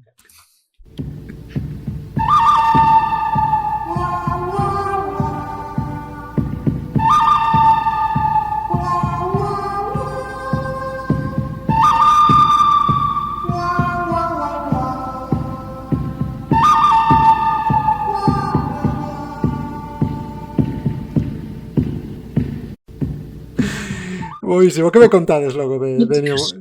Ennio Morricone? Tiñamos aquí un pouco de discusión do tema do Óscar, non? Que estábamos a falar antes, non sei se puidestes comprobalo, non? Como non ide aí a San Google. A ver, alguén que me vaya aí. Estou lendo. Sei que conseguiu Estou facer mirando. 500 bandas sonoras. 500 bandas sonoras, ostras. 500 bandas sonoras, chaval. Xa, bueno, claro, de Morricone como das películas. Eu conozco máis a música do señor que as películas donde el traballou. Fixo algunha canción desas que superou a película e tú escuitas a canción e dices, vaya cancionaza, pero falanche da peli e dices tú, pues a verdad non la vin. Cousas como A Misión, O da misión, o do oboe.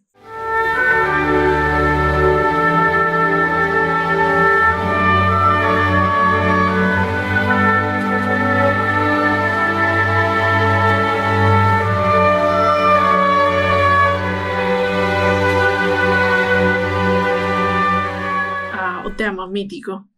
Os Intocables de Elion Ness, que ou eres moi friki ou non a biche.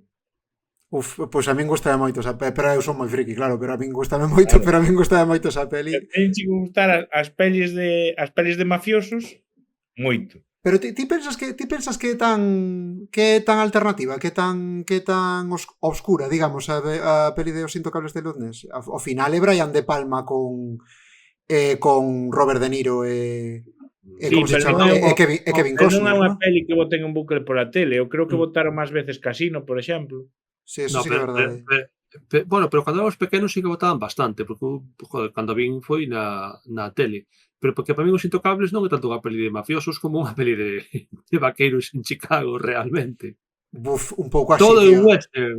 Un pouco así, a escena a escena esta da cabaña, non? Da ponte cos cabalos e tal, é super...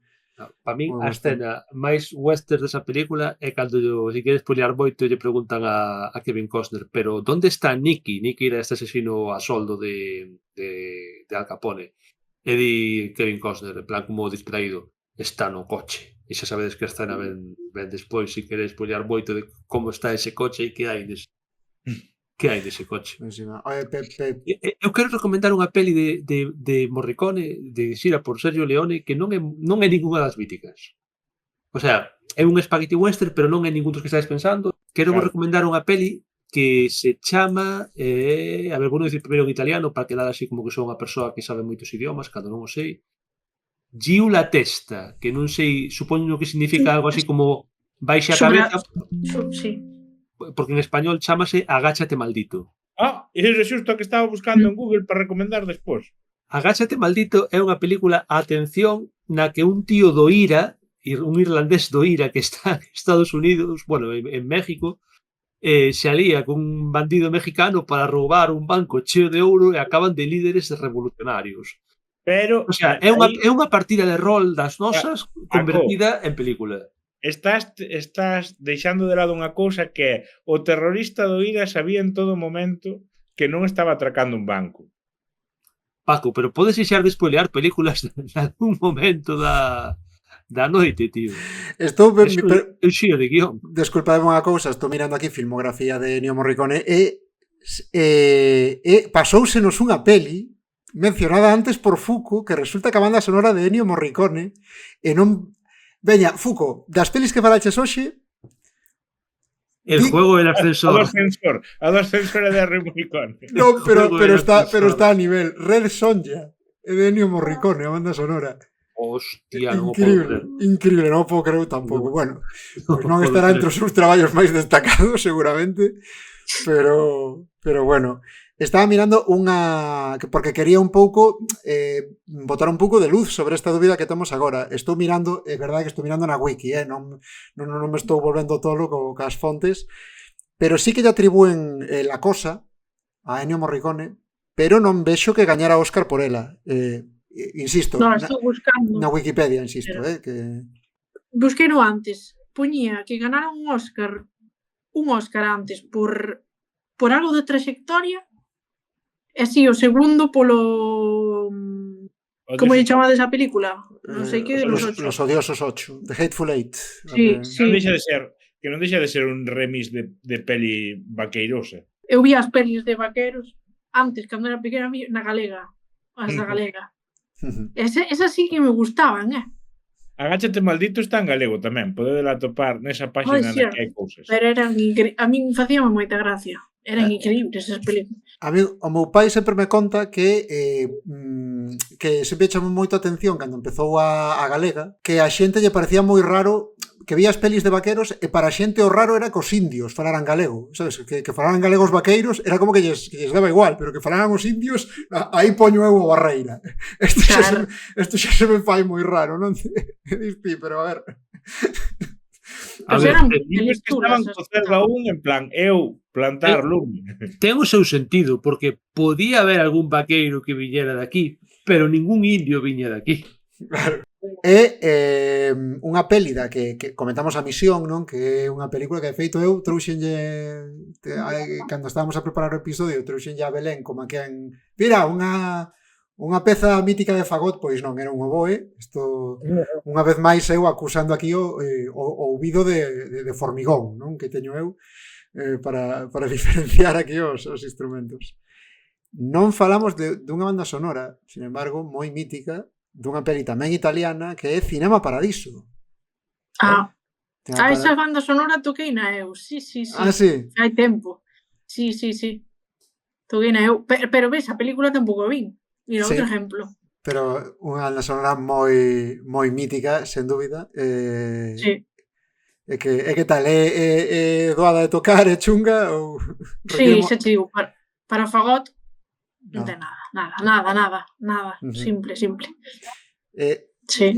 Diríades que está un pouco esquecida, Cinema Paradiso, porque era unha película do 89, eu cando era así máis novo era como unha peli moi cultureta, non? Que era moi de ciclo de cine da uni. Pero non sei se agora seguirá, dá a impresión de que está un pouco... É unha peli que se usa moito como la invención de Hugo para falar así da historia do cine. Sí. E de enseñar así un cine clásico coa división social entre onde te sentas e o tipo de cine que ves. Tamén é a mítica peli que podes poñer míticos de música, faino moi escampe, que che poñen unha parte da dobraxe dunha peli antes dunha canción. Pois esta tamén é unha mítica peli que pode facer eso para ir así de moi culturetas, como fan os chicos del maíz en Paraísos Especiales, que empeza cunha cita desta peli de la vida nos como la has visto.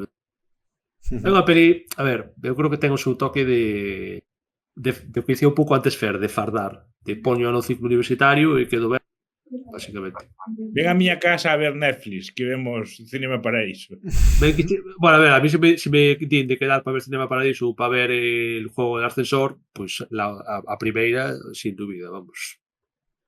Fuxide do xogo do ascensor. Joder, non sei, hostia, que penso que nunca fomos tan vehementes con desrecomendar unha peli, como... E o xogo do ascensor sexa que che poñen Cinema Paraíso no ascensor. A mí se me dis, prefires facer o xogo do ascensor e que te leve a ti a súa dimensión do mal ou ver a película outra vez e prefiro facer o xogo do ascensor. Bueno, as dimensións do mal tampouco están tan mal. Mólame de Cinema Paradiso, non? Que é unha peli así dramática, pero chega un momento en que sae un neno facendo un corte de manga, que sempre fai moita risa iso, non? A min é algo que me entusiasma. No, película de Cinema Paradiso. E a banda sonora contribúe moito. Hai un momento final, pero que eu penso que non é spoiler. Bueno, non sei se é spoiler, pero da igual, vou non contar porque me apetece. Que a película repasa un pouco a historia de Italia a través dun neno que quere ser, que namora do cine no cine da súa aldea que soña con ser fascista, non? Quere moi italiano e quere ser cineasta de maior, non? Nese cine antigo de épocas pasadas en Italia, non? Pois máis dominadas pola imposición moral da Iglesia Católica, vemos o crego do povo que está ali pois vendo as películas para censuralas, a quitarlle os bicos, non? E ten esa parte final con crescendo da música na que che pasan de seguido todos os bicos que o cura cortou, como que por fin se podían ver, é como un rato de xente bicándose en pantalla de películas de distintas eras con ese crescendo musical, para min é algo moi emocionante. Eu recordo moito e para min o mellor de Morricone, pois gracias a esa comunión, non, co que se ven nas imaxes e co que se ve da música. Claro, a min de Morricone quedaríame cos duelos de Pistolas do Oeste, de primerísimos planos da cara dos afectados mentre sona esa musiquita. Sí, de feito, probablemente se son eses planos contra planos ca música son as cousas máis parodiadas do cine. Creo, non sei se en El bueno, el feo e el malo ou en Un puñado de dólares, que había un obxecto que era un reloxo cunha musiquita que usaban para duelarse, porque era o reloxo de, non sei se a filla dun dos protagonistas ou algo así, que fora matada por un dos tal. E esa musiquita estaba dentro da propia banda sonora. O sea, tú vías que se acaba o reloj, salía a música como se fora dunha casa de música e encadenaba coa banda sonora de Morricone. Parecíame moi bonito eso. Hai outro detalle que falábamos antes de cando non me acordo quen de vos se referiu a, sabes, a música de Foco, perdón, é que se che corta ás veces o son, se pode repetir a frase? Sí, digo que antes algún de vos se refería a Morricone como o das bandas sonoras como de silbidos do Far West.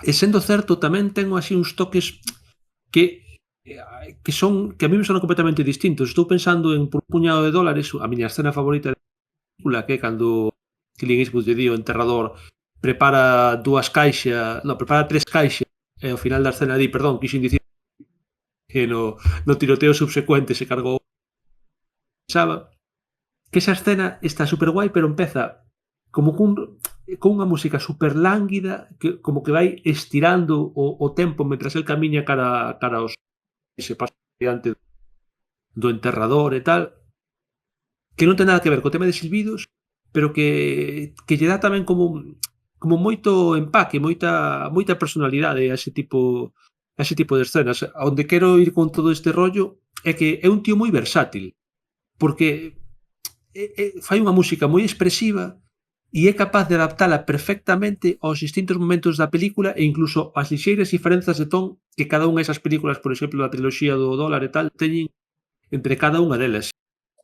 Penso que deberíamos comentar algo tamén do Óscar que gaña, non? Que gaña por Los odiosos 8, que é o que comentaba antes aquí a corte, non? Que é un pouco unha destas pelis de Tarantino que son en xeral homenaxe ás vaqueradas, non? Que eu creo que colle a Morricone non tanto pensando... Eu creo que colle a Morricone por ser Morricone. Quero dicir, non creo que o colla pensando Morricone é o tipo que me vai facer a banda sonora que eu exactamente quero.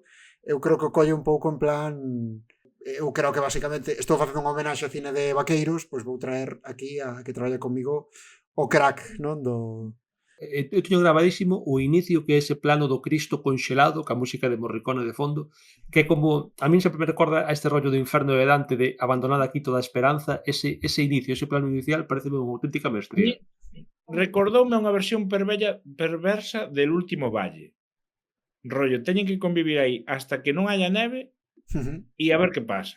A mí encántame por ser eso, porque vale, que diste, que botan falando non sei canto tempo, que están todo o rato encerrados. Sí, claro, pero que, joder, presta atención ao diálogo. Todos teñen a xenda oculta nesa habitación. Eso é o que averiguar o que mola. Ademais, Carl Russell, que nos mola Carl Russell, Samuel L. Jackson, pois que sempre é xenial, non? E de feito, para min, o sea, tanto Os odiosos 8, o sea, para min veu en su vida Tarantino porque fixo Malditos Bastardos, fixo Django e fixo Os odiosos 8. E de repente tú dis, "Buah, ahora terá que toca teito xa", e tráenos Eras una vez en Hollywood, e tío, por que? Bueno, como dicíamos antes, Ennio Morricone é un grande, pero saltamos a outro grande que é, eu creo que, pero non sei se estades de acordo, pero seguramente na actualidade o máis grande compositor, que agora, ou o tipo que é máis cotizado ou ou con máis o que goza con máis prestixio na actualidade, diría eu, que é Hans Zimmer. Non sei se estades O de que acordo máis con chama isto. Christopher Nolan. A ver, eu do máis grande compositor non sei. Aí Da creo que actualidade, digo. de bandas sonoras. Sí, claro, Bandas cinguíndome as bandas sonoras. Os outros, outro non. Bueno, para min é John Williams, de todas formas. Pero, Que está vivo.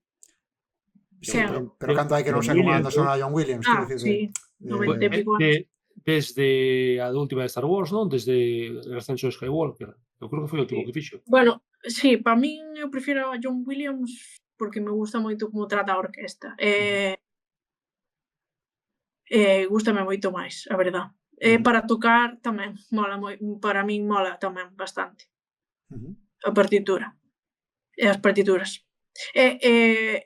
Bueno, vou comentar unha cousa de Hans Zimmer.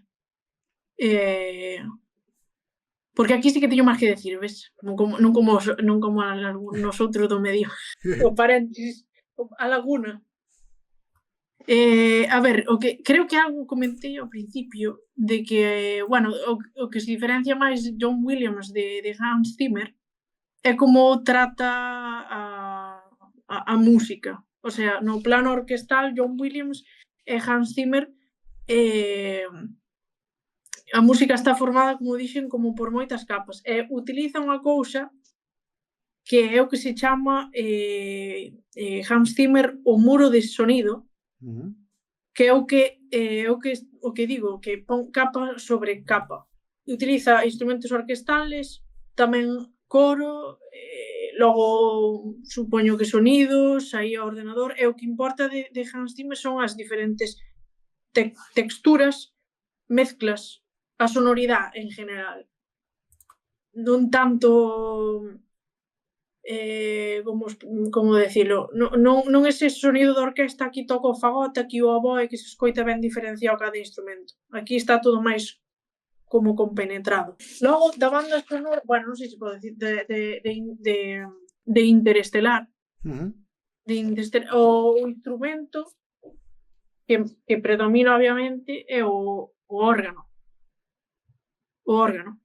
E despois, aquí tamén, outra cousa importante é que John Williams sí que fai temas para cada escena, para cada personaje. En cambio, neste caso, por exemplo, en Interestelar, Hans Zimmer tamén, pero non para cada. Quer dicir, fai como un tema para Cooper, logo tamén un tema para Cooper e Murph, que é a filla, e logo tamén está despois o tema da banda sonora en xeral. O Cooper ten un tema, vou intentar cantar, o Cooper ten un tema que é pam, pim, pam, pom, pam, pam, pim, pam, pom, pam, bueno, non sei se vos sona ou non.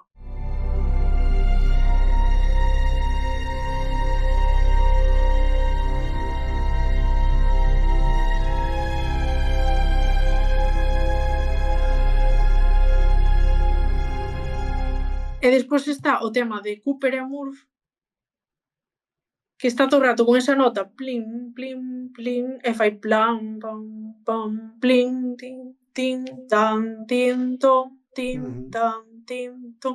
Pero por debaixo sempre está a nota esa plim, plim.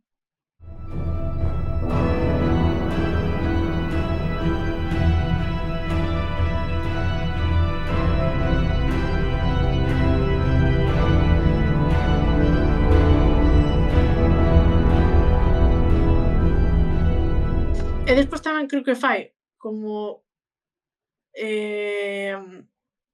o tema do tempo, de que el se vai e logo non vai a volver, que a filla xa aparece moi maior. Claro, Sí. porque recordemos que desta película, por motivos da relatividade, Murph acaba sendo máis novo que a súa filla, non? Que isto que non se entere Woody Allen, non? Cuidado, que a ver si... Sí. O máis parecido que pasou na realidade, Belén Esteban tendo un fillo do seu fillo. comprou, no? Que traballo de vai dar? Hai unha parte na banda sonora que reproduce como se fora un reloj que fai clic, clac, clac, clic, clac. É do tempo. Que guai. Do paso do tempo. Sí. E nada máis. O que quero dicir é iso, a gran diferencia entre John Williams, que para min é o meu favorito compositor, é o tema, de feito, foi o que é reconocido Hans Zimmer é polo o uso desas texturas. Non min de dos Hans- temas. A Non min dos de temas. Hans Zimmer sorprenderon unhas cousas que non sabía, que son que levou un león de ouro. No, merda, estou mezclando. Aí Levou liaches, un Grammy. estou vendo o guión. Levou un Grammy, un Globo de Ouro e un Óscar por compoñer cancións do Rei León. E é un tipo que deberíamos admirar porque está detrás da banda sonora de Twister, Llamaradas e La Roca, Las rocas, sí. que non sabía que estaba detrás deso. Temos aquí anotado Gladiator tamén, unha banda sonora moi Sí, mítica Gladiator. de Hans Zimmer. Sí. A típica que pos cando vas a apañar o trigo.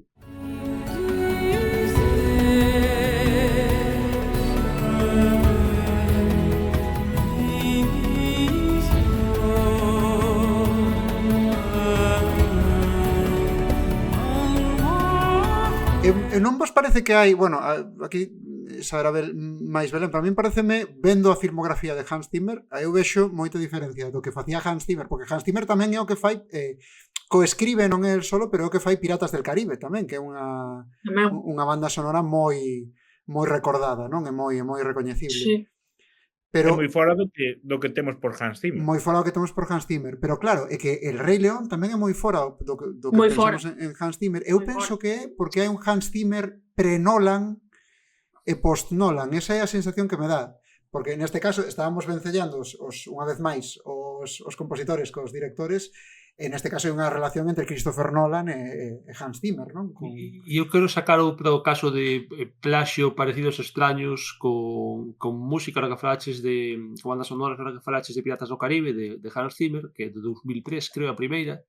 Bueno, pero non dixe nada de plaxio, cuidado, a ver se No, aquí no, agora no, pero digo porque eu convidaría aos ointes a que puxeran o principio do videoxogo Oblivion, que o Elder Scrolls 4 do ano 2006, é dicir, 3 anos posterior a esta película. A min ninguén me quita da cabeza que a banda sonora principal de Oblivion está copiada, fusilada da de Piratas do Caribe. Se en algún momento xogastes o xogo ou xogades no futuro, veredes a que me refiro. Porque ese rollo de sabes, esta banda tan animada que ten, como que parece que está invitando a aventura, empeza así o Oblivion, é unha pasada. Eu, cando estaba xogando o xogo, era como... Quen compuxo a banda sonora do videoxogo? Porque hai compositores que, a parte de compor para cine, tamén compoñen para videoxogo. Tamén, sí. Cuidado. Ignorámoslo moito, faltanos aquí o noso amigo Recuncho Gamer, pero os videoxogos, cuidado, que é toda unha línea de bandas sonoras brutais. Oblivion está composta por un tal, a banda sonora, Jeremy Soule, que tamén foi o que fixera de Morrowind. Sí, creo que Fuku hai un vídeo en YouTube que se chama Bandas sonoras mal e Interestelar, que fala un pouco de... Non é como de plaxio, pero sí que é como unha parodia un pouco de Hans Zimmer. Eu chamaríalle todo mal Interestelar, porque... A ver, xa sabedes que a miña opinión sobre Interestelar e Nolan vai un pouco por esa línea. Unha vez máis véxome en minoría, o único defensor de Nolan deste podcast son eu. O nolista da sala. O nolanista aquí de... O nolanista.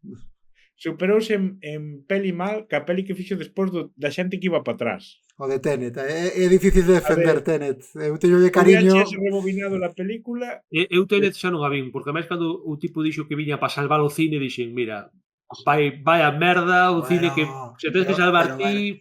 Dixo que... Está sacando de contexto. Dixo de salvar o cine porque foi a primeira peli grande que se botou en salas durante o COVID. O sea, eso ten un contexto, esa... Que sí. Que viña a salvar o cine o tipo ese caía ese cinema pasado por non está ben Tenet, que por certo de Tenet segura, non mirei, pero seguramente tamén sexa Hans Zimmer, non? Que fai a banda sonora, se podes buscar aí. Non é moi difícil de defender Tenet. Eu teño de cariño e penso que ten ideas boas, pero non sí que Ludwig Göransson, creo que ¿Ah, sí? compuxo a banda sonora da película. Ludwig Pois mira, Göransson. aí zafou Hans Zimmer, non, estamos falando de Hans Zimmer e de Nolan e non estamos comentando o famoso bocinazo de Hans Zimmer, non? De que se escoitaba moito en Orixe, por exemplo. Non, isto que... Oye, O porque bocinazo. Eu teño a impresión de que hai pelis de que en algunhas de Batman de Nolan e máis en Orixe oíase moito este que parecía non era unha sirena de barco, pero Bueno, en Interestelar tamén hai moitos momentos de coller o órgano e facerlle así e que soia de feito, cando mencionabas antes o muro de son, eu pensaba que te ia referir a iso. No, Pero o do non, muro de non. son... No. O do muro de son é como se vos estuvera ahora falando e vos falando a vez tamén e todo estuvera entremezclado e aínda por debaixo aínda houbera outra cousa e aínda por debaixo outra máis. Ao mellor todo eso na nosa cabeza sona como un bocinazo. Pode ser de... Logo vai ser un reto aquí a ver se pode topar un bocinazo para meter en postproducción aquí, pero sí. hai un detalle que comentar do tal Ludwig Göransson que foi o que lle fixo a Nolan a banda sonora do Oppenheimer. Así que o mellor pasa a ser o seu O cime mellor é o novo, da década. Sí, é o Zimmer e o ex. O Zimmer. Que dicías, Belén, perdón?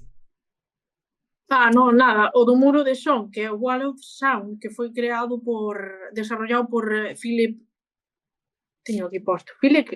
Spector, que foi un produtor musical, que a partir de aí, pois, foi o que creou ese. Phil Spector. Sí. Soname moitísimo. Spencer. No, o que dixeches, Phil Spector. A ver, porque isto me soname moitísimo. Tío que te saca a placa. Hola, Phil Spector. Phil Spector. A ver, deixa mirar.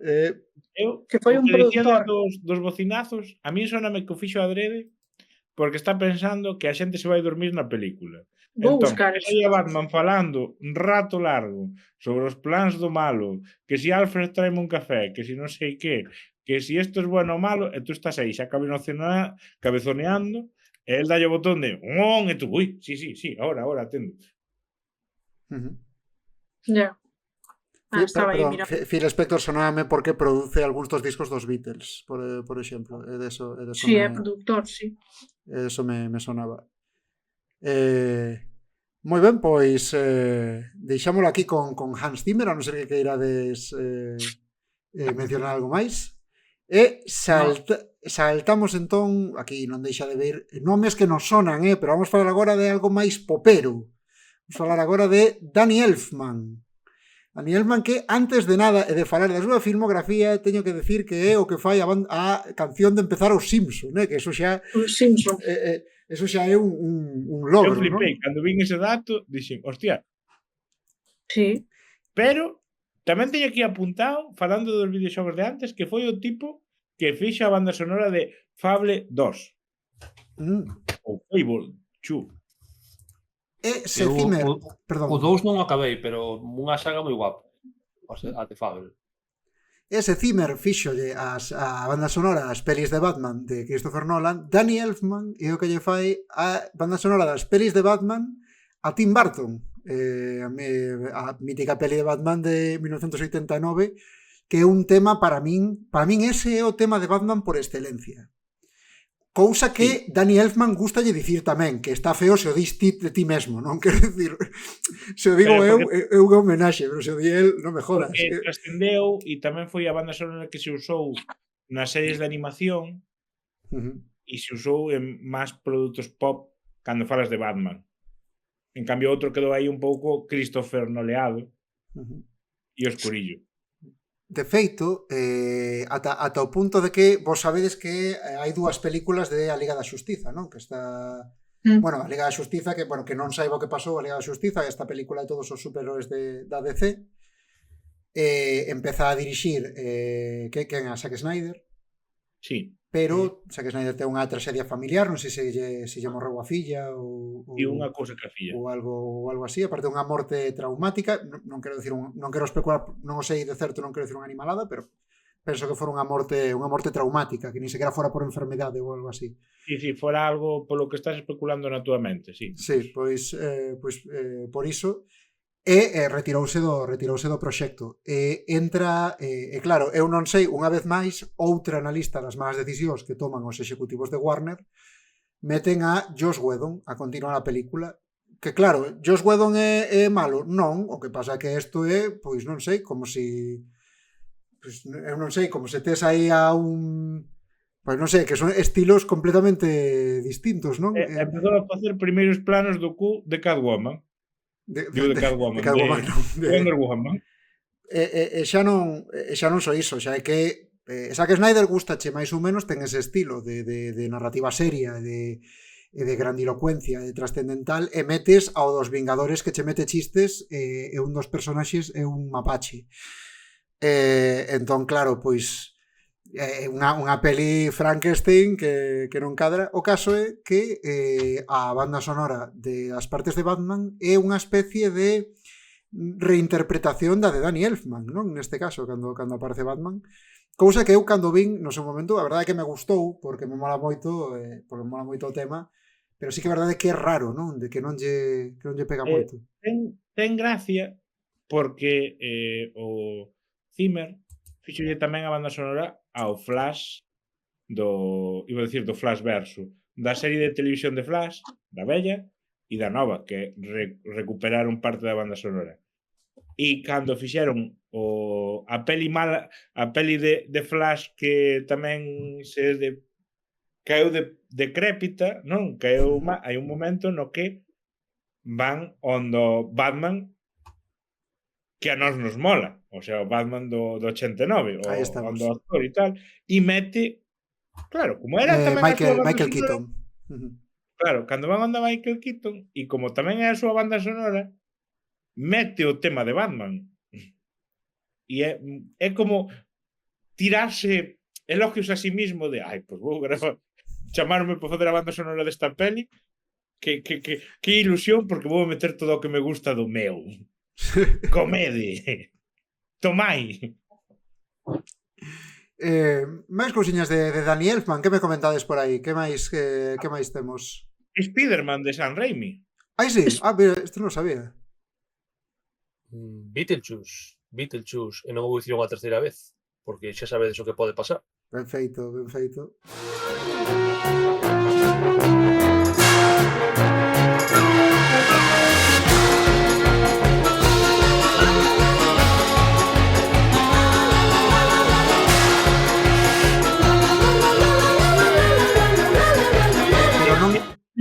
E Darman de Sam Raimi. Que o tema de coller outra vez Elfman en Beetlejuice na segunda parte, non teño claro se fai toda a banda sonora ou solamente ou é como co autor, vamos. Pero aí Barton xa tira del para os títulos de crédito tal, que é un tío que ten ese estilo tan identificativo que consigue que esteas vendo a segunda película e estea todo fiado na túa cabeza ca primeira, porque está empezando igual, con unha música moi parecida, son os acordes de sempre, digamos que ese espírito Beetlejuice, que incluso son unhas melodías un pouco traviesas, un pouco que parece que son para argallar, sabes, alguna cousa así, alguna broma ou algo así. E el ejército de las tinieblas, de Sam Raimi. Ostra. Todo é Sam Raimi. Misión Imposible. Sí. Misión Imposible. Iso arreglo. Pero cala a primeira, de Brian De Palma. Sí, pero é como con James Bond, a musiquita xa existía de antes. Sí. O sea, Misión Imposible xa existía de cando era unha serie. E el fixo o arreglo para a primeira película de Brian De Palma. Sí. Home, pois, esa sí que era moi mítica, super recoñecible a banda sonora de Misión Imposible. Claro, pero tampouco traballaba en blanco. Quero dicir, claro. Xa tiña unha base. Non é que ele inventara eso. Xa traballaba cunha base. Sí, ele cambiou un pouco. En xeral de Tim Burton estou vendo aquí, non? Porque ademais de Batman e Beetlejuice, que xa mencionamos, Mars Attacks tamén, Big Fish. Bueno, el ten pinta un pouco de Tim Burton, a verdade. O Danny Elfman, non? Danny Elfman. É o irmão non Cadra reconocido moito. de Nardo. Sí, ten... Así con ese corte de pelo, é así. Sí. E ademais, Que non se evoca, porque isto xa xogamos na escaleta. Este xa xogamos, aquelo saiu, que pena que non grabáramos aquelo, porque non saiu, que non se evocaba Dani Elfman. Pois, Non me acordo ni do que dixemos. Evócame as vellas que xa, despois de jubilarse, se tiñen con colores de fantasía. Pode ser. a mí ao sombrerero este da Charlie la fábrica de chocolate. Pois o sombreiro e xa está. A min Willy evócame ao señor Willy Wonka. Evócame ao señor de 40 anos que di, buf, tío, compreime o Hero Quest, sabes? Que pasa cos señores de 40 anos que compran o Hero Quest? Non pasa nada, se aí estamos nós, pero quero dicir que... Che faltan 7 anos para ser ese señor. 7, faltame algún menos. Un dos nosos, eu diría, Sí, de decorar a casa cunhas katanas, o mellor. Non chama a atención que non ten ningún Óscar, pero por mala suerte. Porque o tío foi nominado por O Indomable William Hunting e Men in Black no 1998, pero ganou Titanic. Por Big Fish no 2004... Quero falar deso despois, un momento. Por Big Fish no 2004, pero ganou O Señor dos Anéis co Retorno do Rei.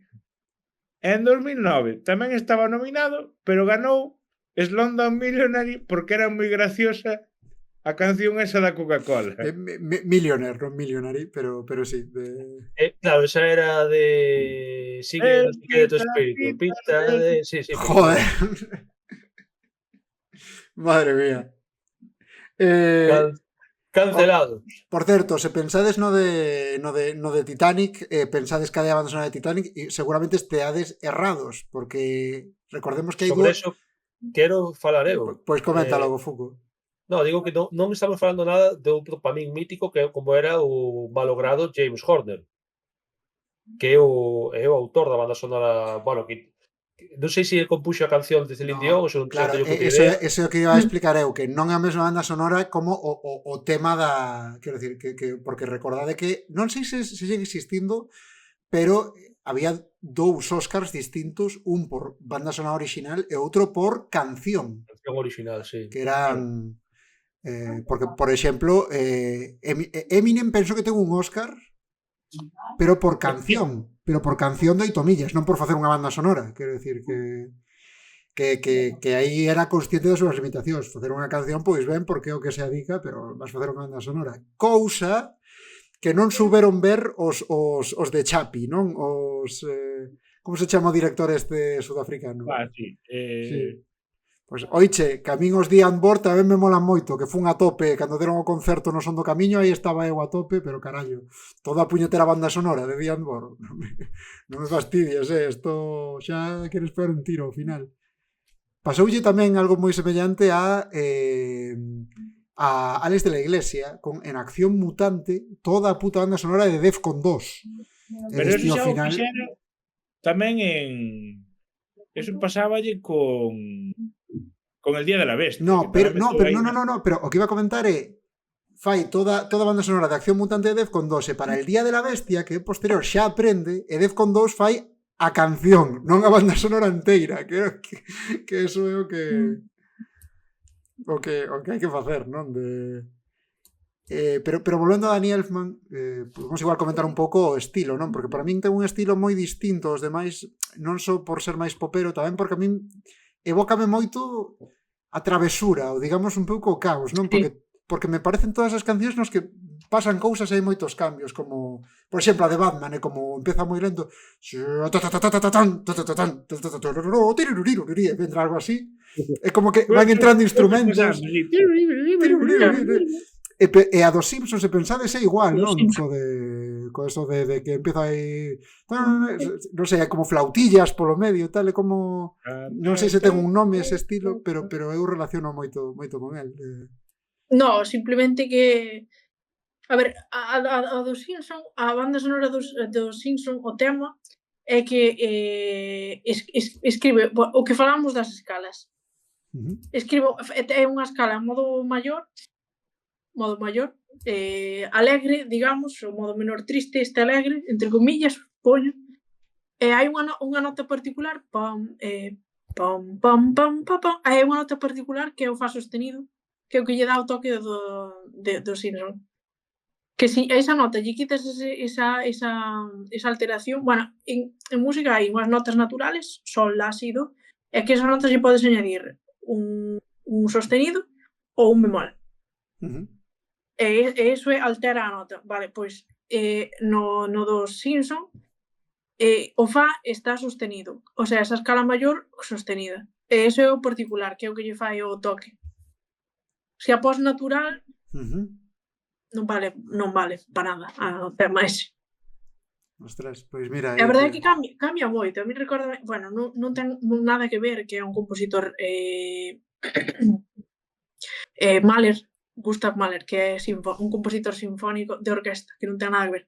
Pero o Mahler tamén cambia moito de temas de está todo plano e de repente, bum, solta así un bombazo ou calquera cousa. E tamén me recorda un pouco a eso, como vai cambiando, é unha música moi entretenida. Cando dis bombazo é con percusión simple ou é como con notas ou mete ou é destes que meten cousas random como o ruso este que mete cañóns polo medio das composicións. O Mahler este, Sí. Gustav Mahler. Depende, non sei. Depende. O que lle apetezca. Hai veces que é unha masa sonora a instrumentos, hai veces que é percusión. Depende. Vale, no, porque estaba Pero pensando... quero dicir Sí, que está todo así, que non pasa nada e de repente ven aí un... É moi o tono Tres dos Fs. filmes tamén. Que é moi do tono dos filmes que acompaña, quero dicir. No, pero ao final, ela está a falar de Mahler agora, non de... de Mahler, vale, pensei que No, falaba. pero digo, sí, digo que non ten nada que ver un estilo con outro, pero que me recorda un pouco que me gusta moito esos compositores que van cambiando e que non é o tema, os 3 minutos de música non é todo parecido, como que hai variedade de cousas. E que a mellor te podes dormir escoitando 30 segundos, logo revives outros 30 segundos, logo outros 30 non hai nada outra vez, logo sona unha flauta por ali, logo un oboe por ali, logo sona máis capas, menos capas, cambia a tonalidade, bueno, hai un montón de cousas. Tens que estar máis atento a isto, non? Quero dicir, cando tocas, sí, tens que nunha canción deste tono, tens que estar máis pendiente que nunha que sabes que vai ser toda... No, tens que estar pendiente igual. A ver, por exemplo, cando toco en orquesta, da igual, banda sonora ou o que sea. A ver, o principal eu formo parte dunha sección, é dicir, son vento madeira. Pois primeiro teño que acoplarme ao sonido ao meu compañeiro de fagot, neste caso. Logo, ter unha compenetración tanto de sonido, o mismo sonido, que non sone máis brillante o instrumento, que sone máis oscuro da mesma forma, co grupo de vento madeira. E despois, obviamente, se hai máis variedade, porque, por exemplo, hai compositores tamén que escriben un montón de anotacións, eu que sei, por exemplo, poñen escrito non correr, aquí tocar desta maneira. Hai outros que non escriben tanto. Entonces, a ver, está moi ben cando escribe o compositor aquí non correr, aquí tal, porque todo o que ten aquí pono no papel.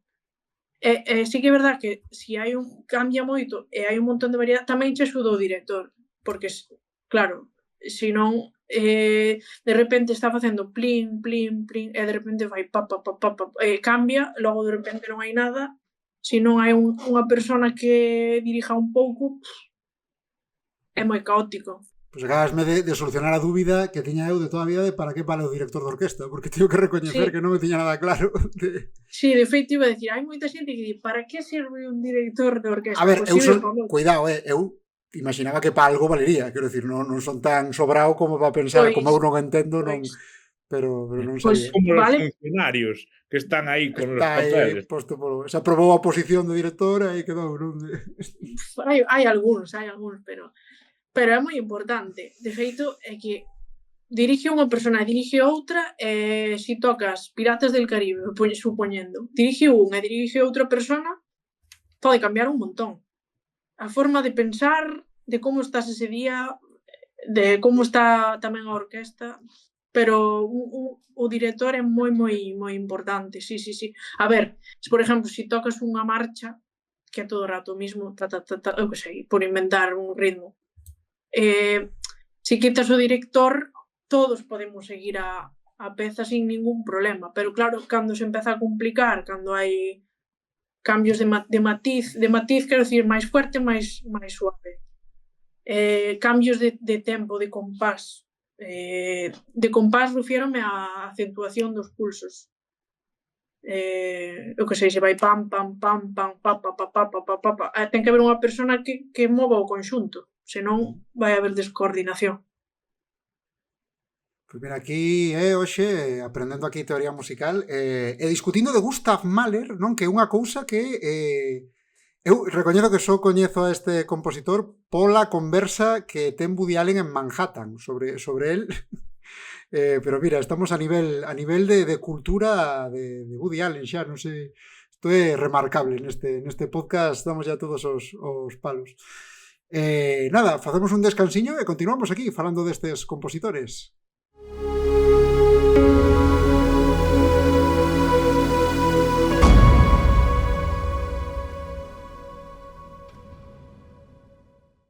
Hola de novo, seguimos aquí na Caixa Negra Nostromo a falar de bandas sonoras, de compositores. Estamos pegando un bo repaso aquí, eu penso, pero continuamos con xente mítica no campo da composición, porque imos falar agora de Jerry Goldsmith, tamén un mítico que estuvimos mirando a súa filmografía, aquí a corte máis eu, e concluímos que é o autor da colección de DVDs de Foucault, non? Porque é un autor que ten todas as que autor de todas as que lle molan, non? Plano por Alien, Claro, que exagerado.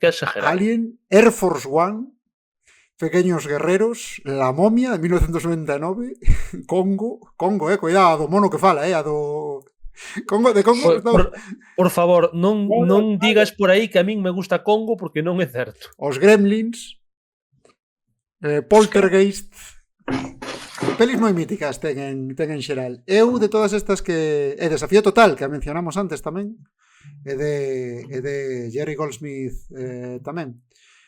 De todas estas, eu vou destacar a dos Gremlins, porque ten esta banda sonora como sintetizador con pianiño, pero con unha canción tamén moi representativa, non? Que che queda na cabeza e evoca un pouco, pois, non só as travesuras e, digamos, a mala hostia e a carallada que son os Gremlins, senón tamén un pouco ese son tan tirando a cutre de sintetizador, o cutres que son os bonecos ao final, non? Que é parte da gracia que teñen.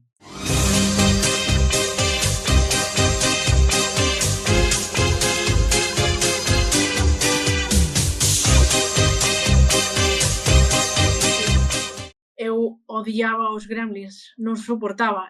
E con esa música, ademais, era unha cousa que non... De feito, eu ainda era pequena cando saliu da película. Pero, de feito, tivera unha pesadilla co dos Gremlins, xurcho, eran feísimos. Bueno, eu penso, de feito, de que cando saleu Gremlins 1, eu creo que non estábamos vivos ningún. Eu non sei, pero aquí a película...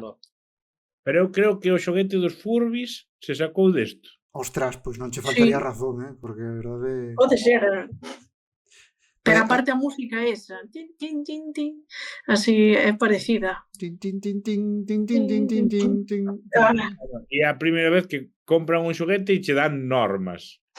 Non lle des de comer, non o molles... Sí, que non lle dé a luz, non lle dé a luz, pero que me comprache? Un cactus? Se o sei teño un fillo, carallo, que non que me dá menos que facer.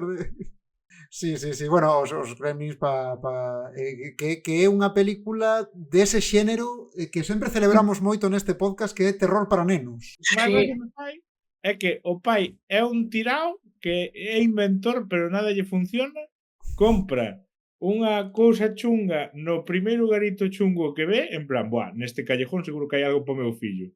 Ou un gremlin ou heroína. Pero o que trae os ingresos a casa é o fillo ao que lle compra o regalo que traballa nun banco. Que diste, pero que pasa nese mundo? O sea, como é banqueiro o fillo se ainda non acabou o instituto? Pero tiña que dicilo. Jerry Goldsmith tamén, de feito, tamén é o autor da banda sonora de Gremlins 2, non? Unha película que así como Gremlins 1 é unha peli que é un pouco de medo, non? Con estes bichos que bueno, que lle montan un Cristo o día de Nadal ali na casa a esta familia. Gremlins 2 xa é un desparrame absoluto e temos a Christopher Lee facendo de científico nesa película, que sempre... A ver, porque Christopher Lee apuntábase a un bombardeo, quero dicir. Eu creo que un tío tan grande por eso, porque estivo no máis alto e no máis baixo do cine e deulle igual, fixo con toda a dignidade. E a Hulk Hogan botándolle a bronco aos Gremlins porque non paran quietos e non deixan verlle a película o resto. É verdade. Bueno, aí hai un detalle, que sabedes que hai dúas versións, que non me acordo cal era cal, pero a xente que viu no cine, penso que saía Hulk Hogan, aí, porque había unha parte como que saía Hulk Hogan botando a bronca aos Gremlins, pero como facían un chiste de que a xente estaba no cine vendo, cambiaron na versión despois, que foi a uso doméstico, non? A VHS naqueles anos, e era John Wayne dicíndolle algo aos Gremlins, non? Unha cousa curiosa. E despois de pelis, se nos vamos a máis atrás, e pelis máis clásicas, temos que este é o autor dunha banda sonora moi mítica de historia do cine, que é a de Patton, que aquí igual Belén nos pode dicir algo. Sí, a ver, eu a Patton toqueina tamén cando tocara, que dixen antes que fixéramos un homenaxe a John Williams. Pois tocáramos tamén Patton, recordo. E isto chamou a atención porque o compositor explicaba como que a música esta, a banda sonora, como que tiña 3 capas, que era como un aspecto militar, logo religioso e logo arcaico. E sí que é verdad que destaca moito o que son as trompetas, pero o rollo ese militar consigo co tema do flautín. Que ademais é unha cousa, bueno, claro, eu coñezo a música militar máis polas películas que por outra cousa, pero o tema do flautín a min soname especialmente americano, direi, non? Evoca moito exército americano, claro, non? Exército americano, sí, como un soldado ca bandeira de Estados Unidos aí detrás. Vou dicir unha cousa, a banda sonora de Patton recórdame un pouco a canción de empezar la banda del patio. Pode ser. Sí. Pode ser, sí. Flautín incluído. Tiri. Tal cual. Ai. E logo tamén fixo el algo de Star Trek. Sí, teño as dúas por aquí. De motion picture ou algo así. Es que a min, aquí igual, non sei se Foucault, que é máis aficionado á ciencia ficción, pode aquí guiarnos un pouco. Eu de Star Trek non vin absolutamente, como vou Warsi, non vin un par de algúns capítulos da serie antiga e tal, pero é algo que non controlo nada, vamos. Eu podo recomendar ver unha peli delas que é Primeiro Contacto, que está moi chula, como peli de ciencia ficción, e non che fai falta saber nada de Star Trek. Despois intentei con series e con pelis, pero nada. Pero Primeiro Contacto, peli que recomendo. É que vin como curiosidade que tivo que compoñer a gran parte da banda sonora desta, de Star Trek, de motion picture, que pon aí, en 3 semanas. Ostras. Creo que debido a algún problema na producción, pero en 3 semanas.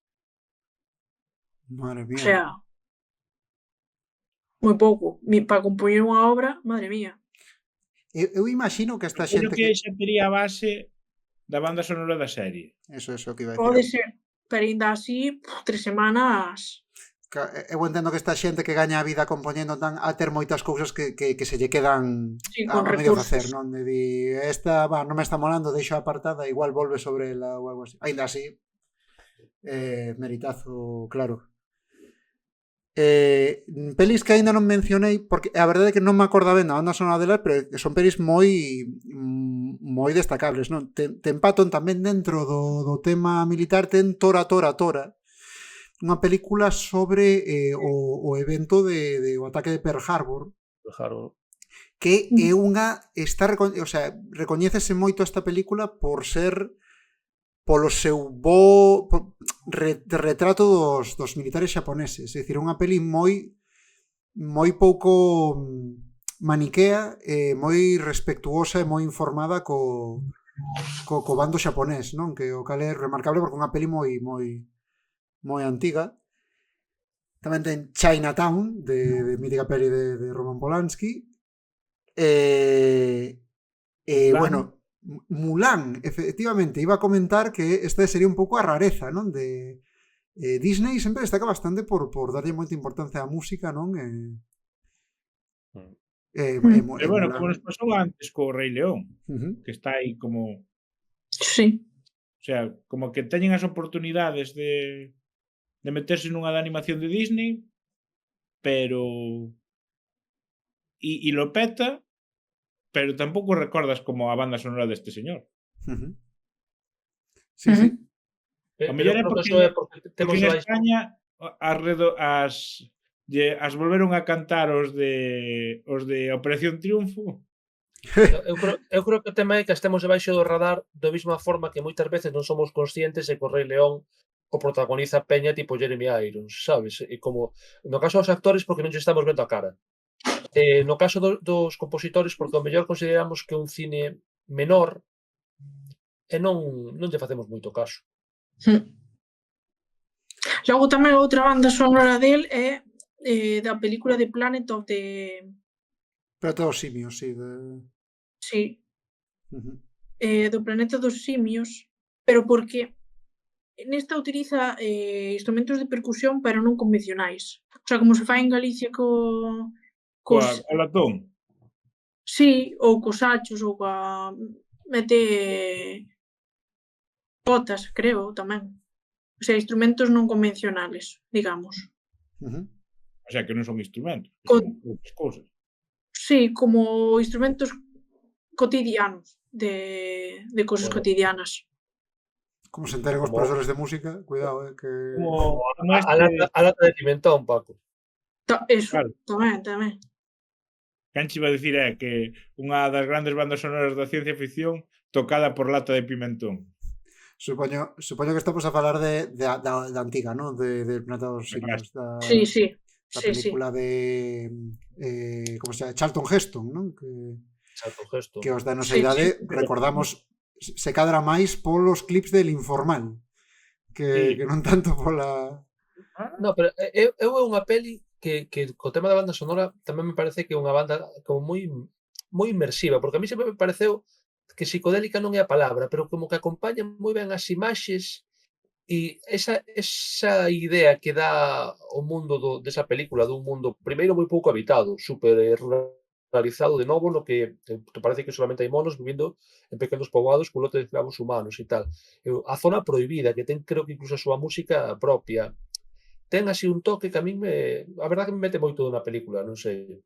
Home, despois evidentemente está mellorado na versión dos Simpson que inventan a canción de Dr. Sayus e o de I Can Sing, tal, de Troy McClure, claro. Eso xa é como a mellora notable do... Predeciron a versión de... o remake. No, tío, é moito mellor a versión dos Simpson que a peli de Tim Burton do Planeta dos Simios. Moito mellor.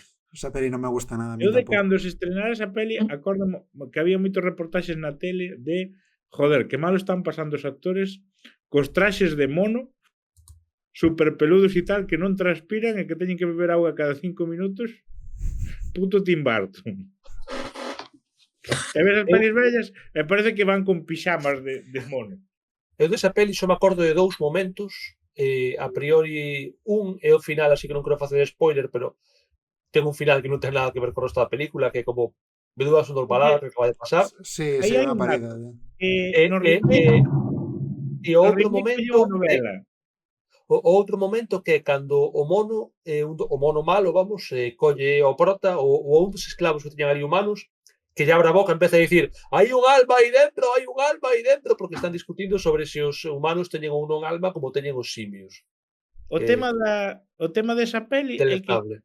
foi moito máis literal o libro, entón, o final non é o final da clásica que todos conocemos de en realidad estaban na Tierra, no, estaban Claro, noutro pero sitio. sin ter lido o libro, probablemente sexa un deses casos nos que a película é mellor que o libro, É porque, mellor joder, original. o Sí, que o mellor introduce mellor o gran original. xiro de guión e tal, o que fai mítico o Planeta dos Simios, que senón sería unha peli máis de ciencia Sí, ficción dos anos 80, é o final. Sí, Vamos. e o tono deprimente de Charlton Heston.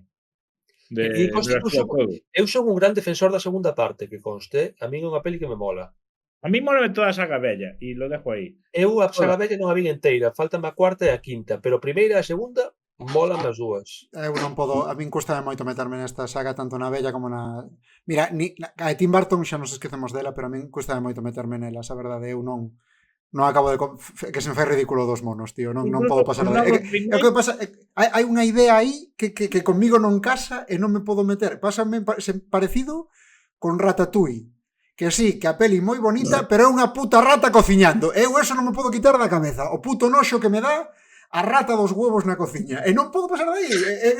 Entón non Está podo... moi rico todo, pero las ratas solo transmiten enfermedades. Claro, entón, esa idea non me podo sacar da cabeza. Digo, que bonito, joder, que guai, cando come isto, lle fai a Madalena de Proust, pero que é unha puta rata o que lla fixo, coño, que me dá moita cousa de... Por certo, falando do Planeta dos Simios, unha cousa que sempre me gusta a min recordar é que en Brasil traduciron o título como O home que veu do futuro. Dios. Chamaron o planeta dos macacos. No, eso en Portugal. O home que veu do pasado. Increíble, os mega spoiler aí de... Bueno, eso como o nome chinés do sexto sentido, que tamén é unha cousa así, rollo... Spoiler! Bueno, pasamos ao seguinte, pobre. Pasamos ao seguinte, xa vai ser o derradeiro autor do que falemos hoxe, pero imos falar de Alan Silvestri, que ten moitas pelis moi míticas, pero para min todas eclipsadas por ser o compositor de Alto o mi madre dispara, non? Unha peli espectacular, película de Sylvester Stallone. Sabedes como acabou Stallone nesa película? Non me acorda, tío. Borracho. Pois tiña unha pouca de... O sea, estaba un pouco como acabou rayado, facendo a dis. Sí, polo sí, éxito sí, que estaba tendo Chuache cas súas comedias, e entonces chegoulle este guión e dixo, pero que é esta puta mierda? Pero Chuache enterouse de que chegara o guión e moveu o rumor de que ele estaba interesado na peli, que lle parecía un pelotazo para que Stallone se jodese, porque era unha época que tiña moito pique e dixera que quería facer. Entonces Stallone fixo, comeuse esa mierda de película e despois Chuache dixo algo así como te jodes. Esa non é a palabra correcta. Boísimo, que vaya troll, tío. E ahora son colegas. Pero tardaron moitos anos en selo. Ainda falábamos un día do que tardaron en facer unha peli xuntos. Eso é como cando te reconcilias con algún do que te levabas mal nos comités. En plan, bueno, ahora nos llevamos bien. Unha vez máis, vencellando con directores, este sería o compositor de Robert Zemeckis. Elle fixo todo o que fixo Robert Zemeckis. A música de Alan Silvestri contamos Tras el corazón verde, mítica peli esta de Michael Douglas un pouco a rebufo de Indiana Jones. Por suposto, Regreso al futuro. Regreso al futuro.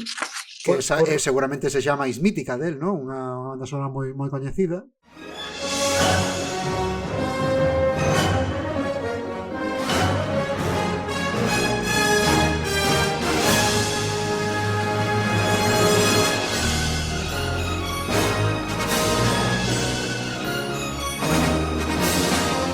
Por certo, Tras o corazón verde, eu estou convencido de que se botou na TVG, porque eu estou convencido de que a vin en galego, a vez que a vin, pero non a do atopado nos arquivos da Mega, así que, por favor, os o noso público, se alguén te soa vela na TVG que mo confirme. Igual lle cambiaron o título na TVG, porque Tras el corazón verde é unha destas inventos raros da traducción española, sabes? Non sei, eu mirei no buscador dos arquivos da Veiga, non apoiamos ningún tipo de piratería, por Michael Douglas solamente me parecían as míticas en plan Acoso e tal, que ou o Instinto Non Básico existe que ninguna están. página web na que este aloxado material en galego. A ver, descargar algo que non se vende, eu creo que moralmente, pois tampouco está tan mal, non? Quero dicir, é que tampouco lle estás quitando os cartos a ninguén porque non se vende, quero dicir... É que a min gustaríame que as películas que contan con dobraxe galega nas plataformas de streaming nas que están esas películas incluísen é que non creo que sea unha cousa tan complicada, vamos a ver. Ya galega, en plan, dama a doblaxe. Dama. Bueno, aí o complicado é un pouco de que teñan guardados os masters para converter a formato que... E incluso pode haber un tema de dereitos, porque non sei se a dobraxe... Sí, pode estar suxeito, pero, joder, Bueno, volvemos son cousas que hai que negociar e vamos. Volvemos a Ana Silvestre. Sí, continúa. As de Robert Zemeckis decía Regreso ao futuro, moi mítica, pero tamén Quién engañou a Roger Rabbit, que me mola moito a banda sonora, que é moi cine negro clásico, non? De Forrest Gump, unha banda sonora tamén moi mítica, Náufrago e Polar Express, tamén película de Robert Zemeckis, que a peli non está moi ben, a peli non me mola, pero a banda sonora é unha pasada. Que chunga é esa peli. Esa peli é chunguísima, esa peli é valle inquietante todo o rato, porque é destas pelis en 3D daquela época de principios dos 2000, que claro, para facer que trata de facer as persoas máis ou menos realistas, pero esa peli ya de o pai que morre e se convirte nun muñeco de neve son das pelis máis turbias de Nadal que existe. Non a biche? Non, tío, Jack Frost ou algo así. O sea, eu non a vi, pero moi mítica esa peli. Jack Frost. Ok. Sí. Volvendo ao tema de Polar Express, esa é Nadal puro, tío. A banda sonora de Polar Express é unha pasada. Sí, está moi guai, esa está moi chula, Sí. Eu cando hai anos, cando estaba na radio facíamos especiais de Nadal, sempre tirábamos da banda sonora de Polar Express por É unha banda sonora que escoitas e sabe a boca turrón ou... Tal cual, tío, tal cual. Sí. Buah, sí. Tal cual. Mientras non saiba mazapán ou algo así horroroso, todo ben. Como se estuveras en Navidad. Ou pasas.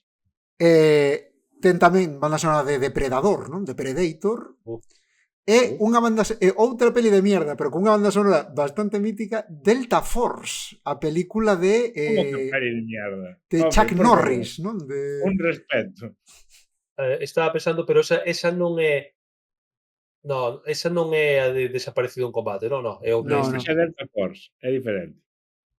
Claro, que para min Chuck Norris é Walker e para de contar. Sí, a banda sonora de Walker, cuidado, A banda sonora de Walker, cuidado, porque Hey Baby, que pasó? Eso molábamos moito a todos. De todos os xeitos, eu quería traer aquí a Alan Silvestri, fun eu o que se empecinou un pouco contra ela, non só pola miña devoción por Robert Zemeckis, senón tamén porque para min este señor fixo a banda sonora se cadra máis recoñecible da pasada década por poñerlle a música ás pelis dos Vingadores. O tema dos Vingadores, que seguramente, ainda que non nos molan as pelis de Marvel, o teñamos en mente de ton ton ton ton ton ton.